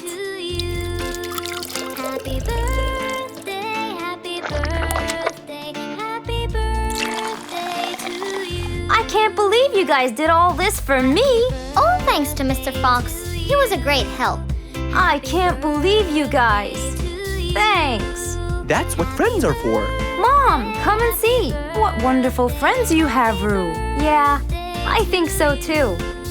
Because of his friends, Roo's birthday was extra nice. One celebration was not enough, so they celebrated twice.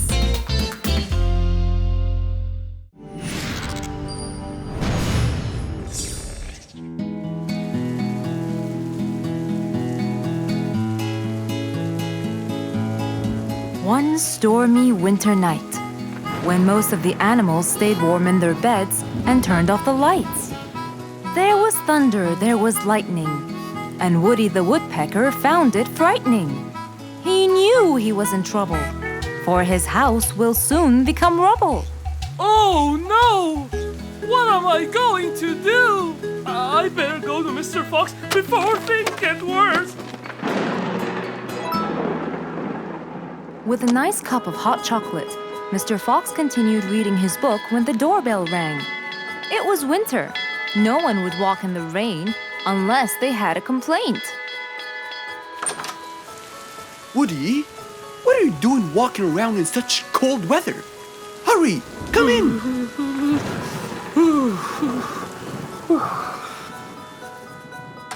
Mr. Fox, I know it's cold. And I'm sure my problems will make you feel bored. But I need your help. Of course. Don't worry. Have a seat, Woody, and I'll get you a hot drink. It must have been terrible to go out in that storm. Okay. Thank you, Mr. Fox. So, what exactly is your problem? My roof, it gets ruined by the rain. Oh, I keep fixing it every now and then.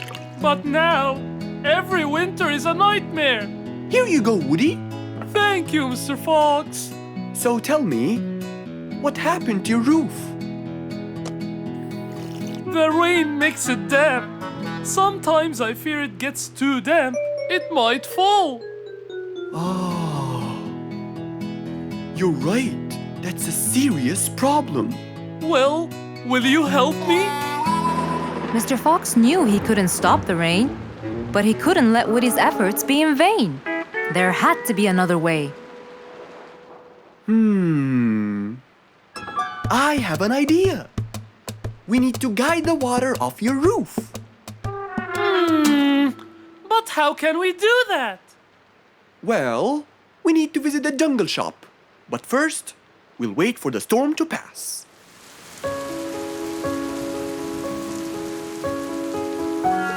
Finally, the storm faded away, revealing a bright, warm, sunny day. I think the weather is better now. Let's go, Mr. Fox.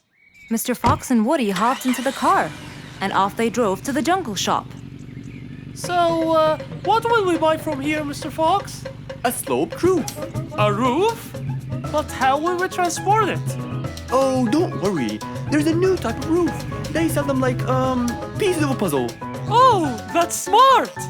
Yep. Mr. Fox and Woody chose a nice big red roof. Then, off they went to Woody's house. Mr. Fox got a ladder and climbed up. He started to fix the roof from the top. Now, all we need is to put the pieces together.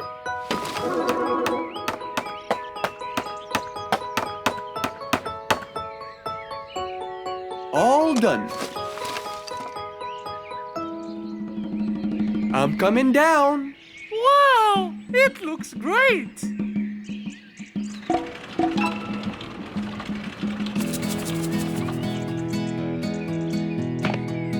That way, all the water will slide down and the rain won't bother you again. So, does that mean no more rainwater will enter my house, Mr. Fox?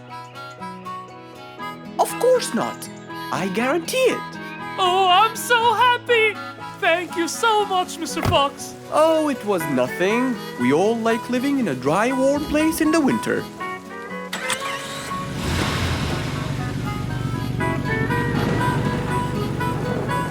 Woody thanked Mr. Fox, for now he could enjoy the warmth and comfort of his house.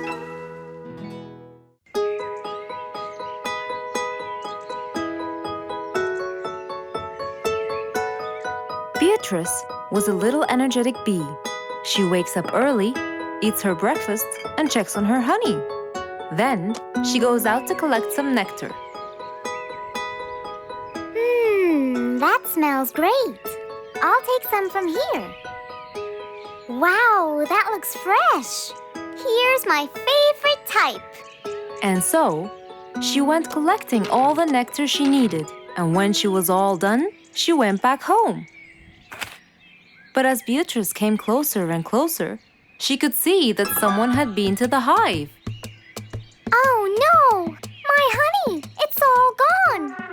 Who could have done this? Beatrice looked right and left, but no one was there. Sadly weeping with grief, she went to the place where she might find relief. Oh, Beatrice. How have you been?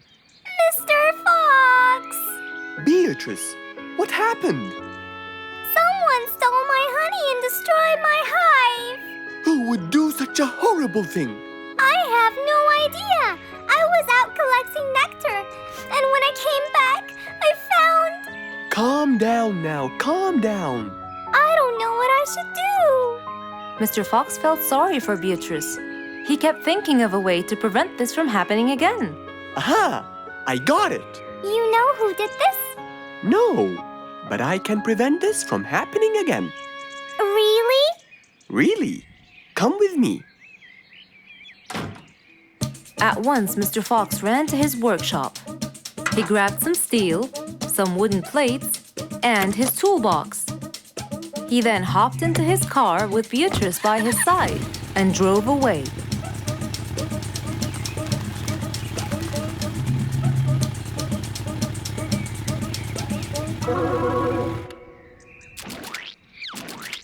Oh, See?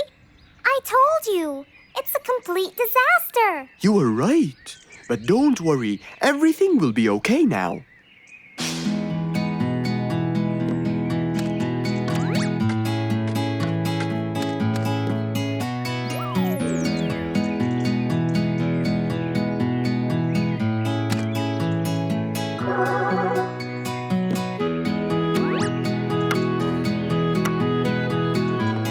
Mr. Fox started to work. He got the wooden plates and built a box out of them, which he put on the tree branch. Then, he surrounded the box with steel. He made sure the nails went in properly and made a door for little Beatrice. Now, all done. Wow, it's amazing. Thank you, Mr. Fox. There, take this too. And what's this? This is the key to your hive, so no one would enter without your permission. Really? Oh, I can't thank you enough. Don't worry about it, Beatrice.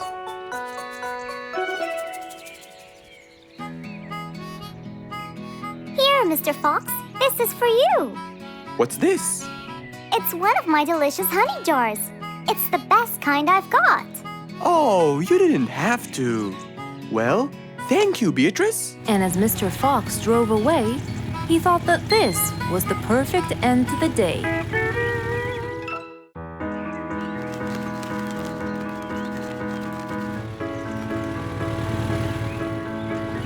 One beautiful spring morning, though tired and sleepy, Mrs. Sharpie the post owl was on her way to Alfie's house to deliver a parcel.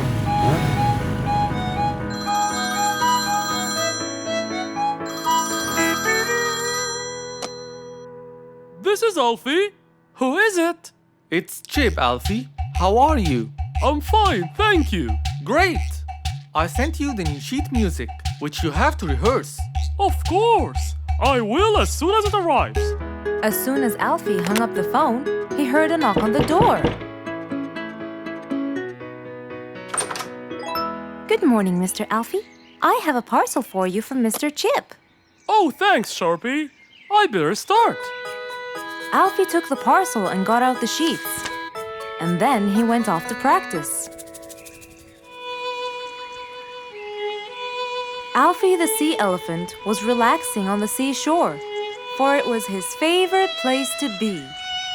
He loved playing his violin, but suddenly the strings became so thin. And as he gave it a hard play, the strings snapped, and Alfie's face turned pale gray. Huh? Oh no! Not my violin! It's my one and only hobby! What shall I do? Oh, I know! I must go to Mr. Fox! Alfie walked towards Mr. Fox's place, hoping that he could help and solve his case.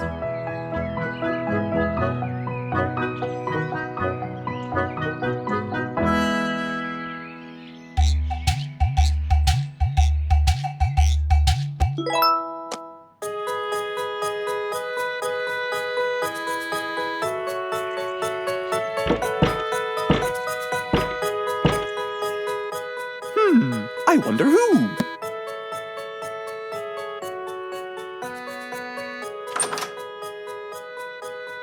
Alfie, our star musician. Welcome. Come on in. Thank you, Mr. Fox. Have a seat. Would you like some lemonade? Yes, please, Mr. Fox.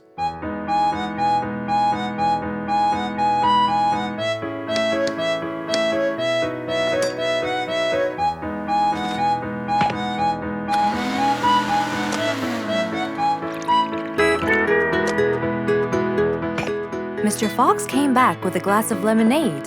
He gave it to Alfie, then he noticed his violin. Oh, what happened to your violin?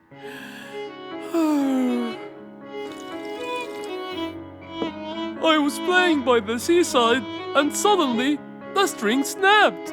What do you think I should do?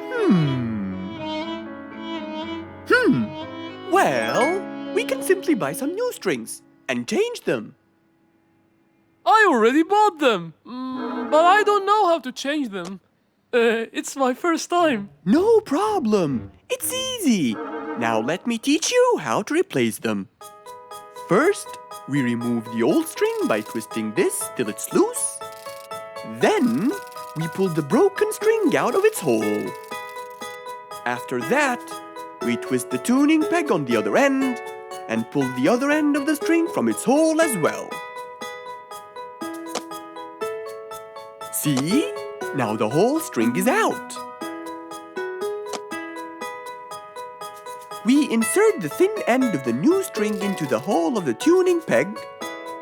Then, bend the string around the hole like that and fix its other end into the other hole.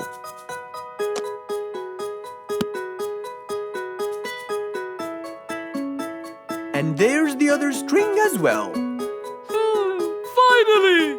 Go ahead and play it. Okay.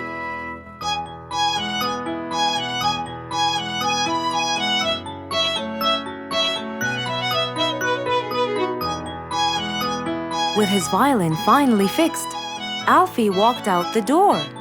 He went back to play on his favorite seashore. An autumn windy day. It was Jumbo's birthday. He was dancing and playing with his friends, hoping this day would never end.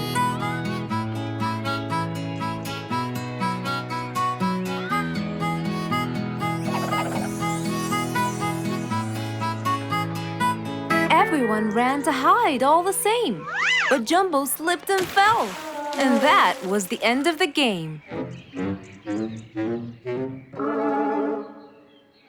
All the animals heard the fall, but Mommy Jumbo ran before them all.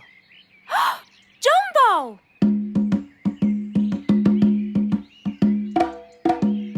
Oh, Jumbo. Combo, you have to take him to Mr. Fox immediately. So, without further delay, off to Mr. Fox's house they hurried away.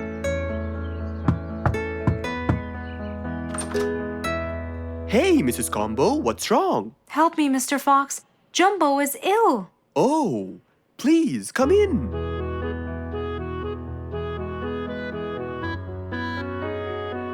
You look cold, Jumbo. I'll get you something hot to drink.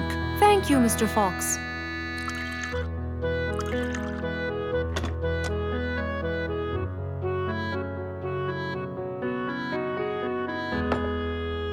We were celebrating Jumbo's birthday.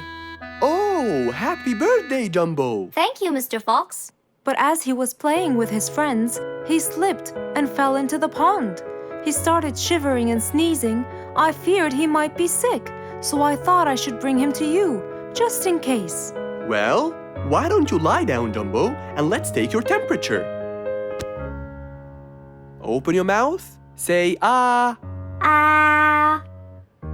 Fever, stuffy nose, red dots all over his trunk. It's definitely sniffles. Oh my, sniffles? Don't worry, Mrs. Combo. It's just a sniffles fever. It will go away. All you need, champ, is some rest and just one pill of antidote. And when you're better, you can go back to play with your friends. Thank you, Mr. Fox. After thanking Mr. Fox, Mrs. Combo took Jumbo back home to let him rest.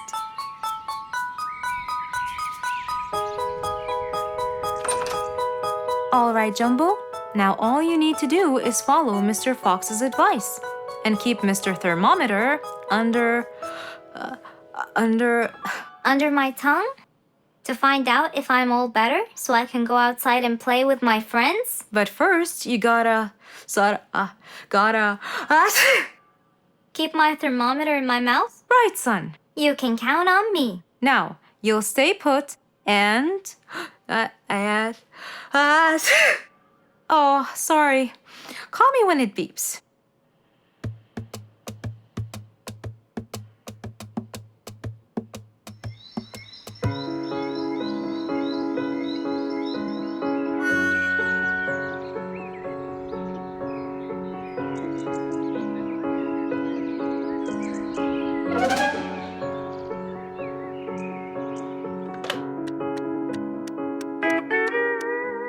Hello, Frisky. How are you? Hi, Mr. Fox. Roo and I were playing and I'm about to win. Listen, Frisky, I'm going to visit Jumbo now and check on him. I'm sure he'd be really happy if you and Roo come with me. What do you think? Great idea, Mr. Fox. I want to check on him too. We'll meet you there. As agreed, Mr. Fox met Frisky and Roo at Jumbo's house. I'm coming.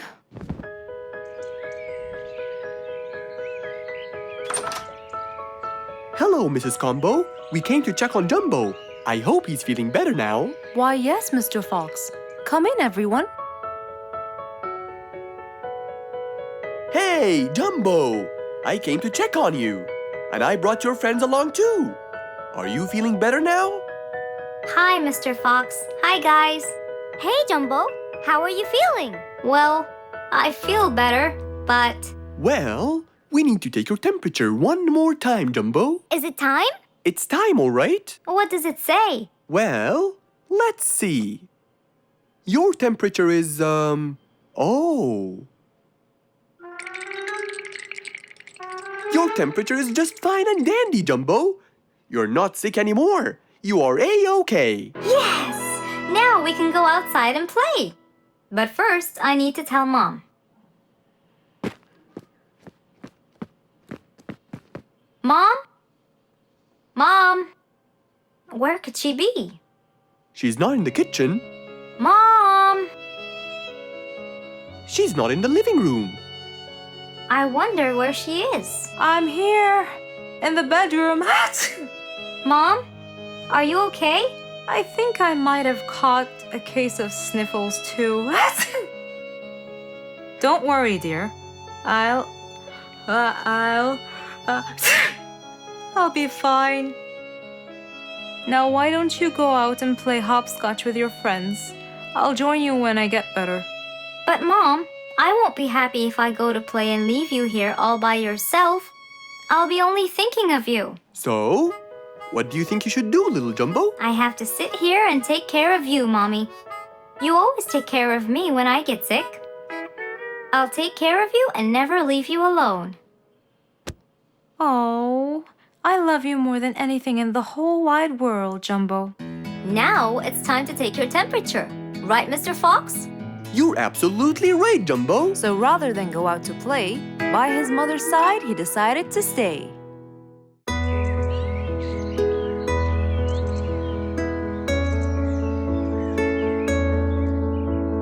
One cold morning, while everyone was shivering in their houses, Mr. Fox woke up and went to watch his favorite team play.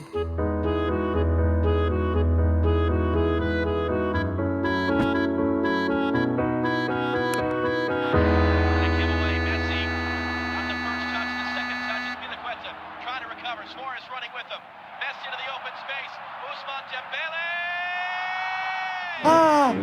He's going to win! I wonder who could it be so early? Wait a second! I'll be right there! Good morning, Woody! How are you? It's been a long time since we last met. Oh, Mr. Fox, it has been a while. Tell me, have you finished building Nate's ship? Yes, Mr. Fox. I used teak and bamboo. Nate liked it a lot. He took it out on a trip. He and his friends had so much fun. Great! Mr. Fox, I noticed how beautiful your flowers look.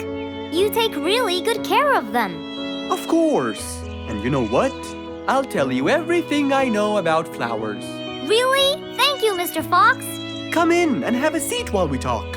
Okay. Woody followed Mr. Fox inside. Feeling a little cold, he waited patiently while Mr. Fox prepared 2 nice bowls of hot soup for them both. Here you go. Thank you. It's delicious. Glad you liked it.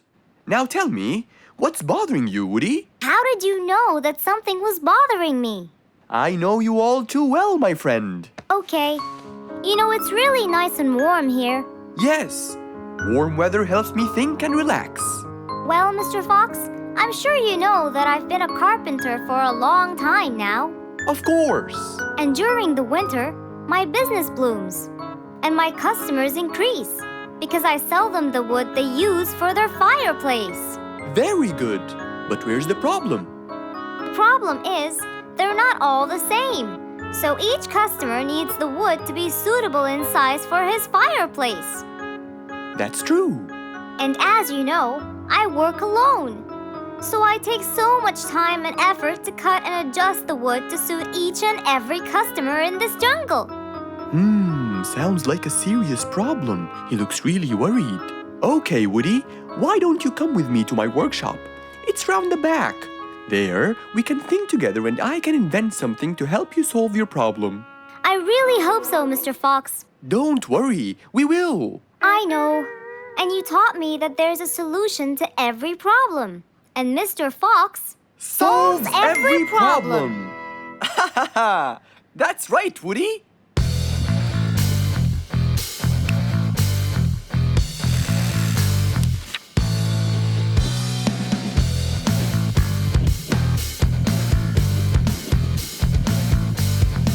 I will invent a gigantic wood-cutting machine that has the ability to choose and control the size and shape of your wood depending on what you need.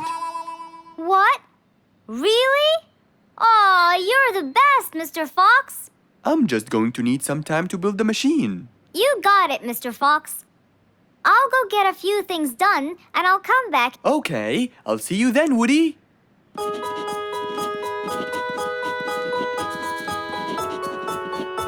Mr. Fox started designing his cutting-edge invention. He knew that is exactly what Woody needed to help him with his carpenting business. And because he was making this device for Woody, he thought he'd add a bit of color to make it all even more special.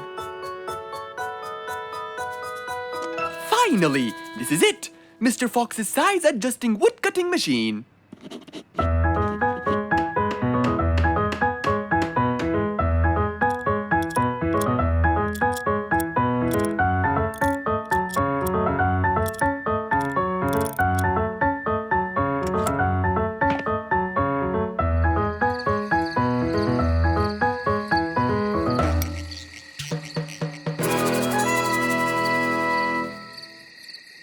After finishing the device, Mr. Fox sat to listen to his favorite music, waiting for Woody, who came knocking on the door.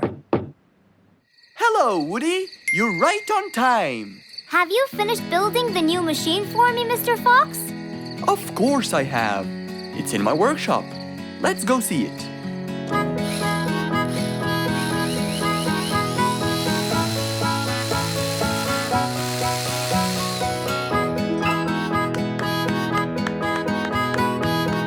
Fantastic!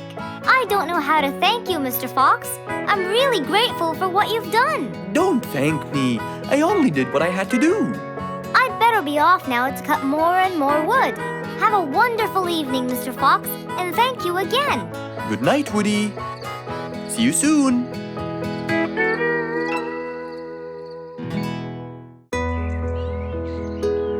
It was a bright sunny day.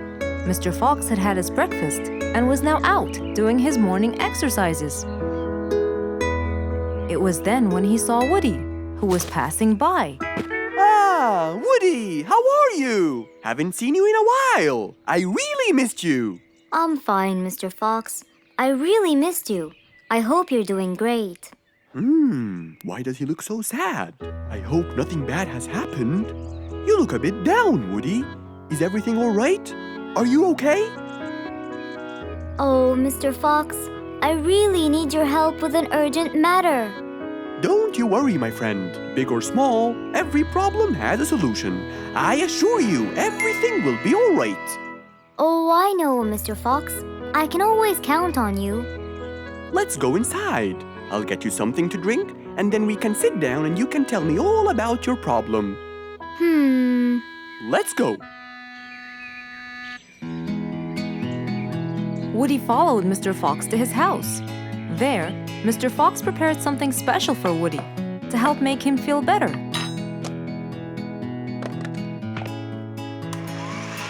I made you some fresh orange juice.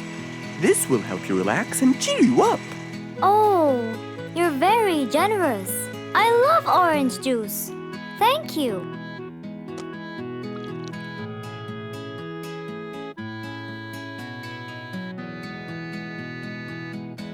Mr. Fox, I'm really sorry to bother you over and over again, but I had no choice. Oh, no worries, my friend.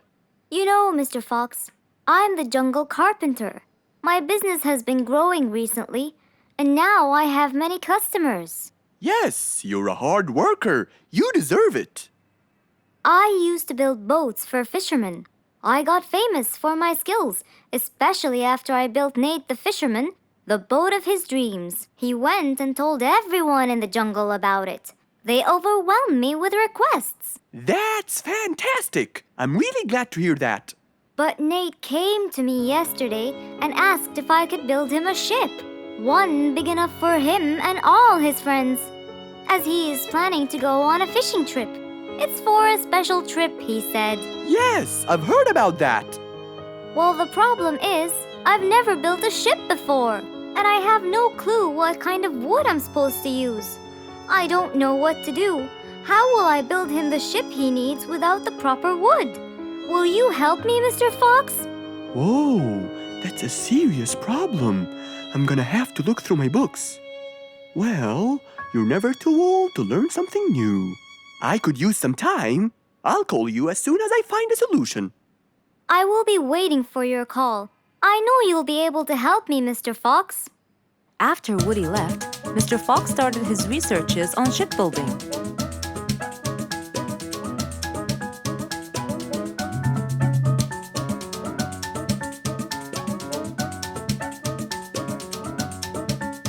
After hours and hours of hard work, he finally got it. Yes!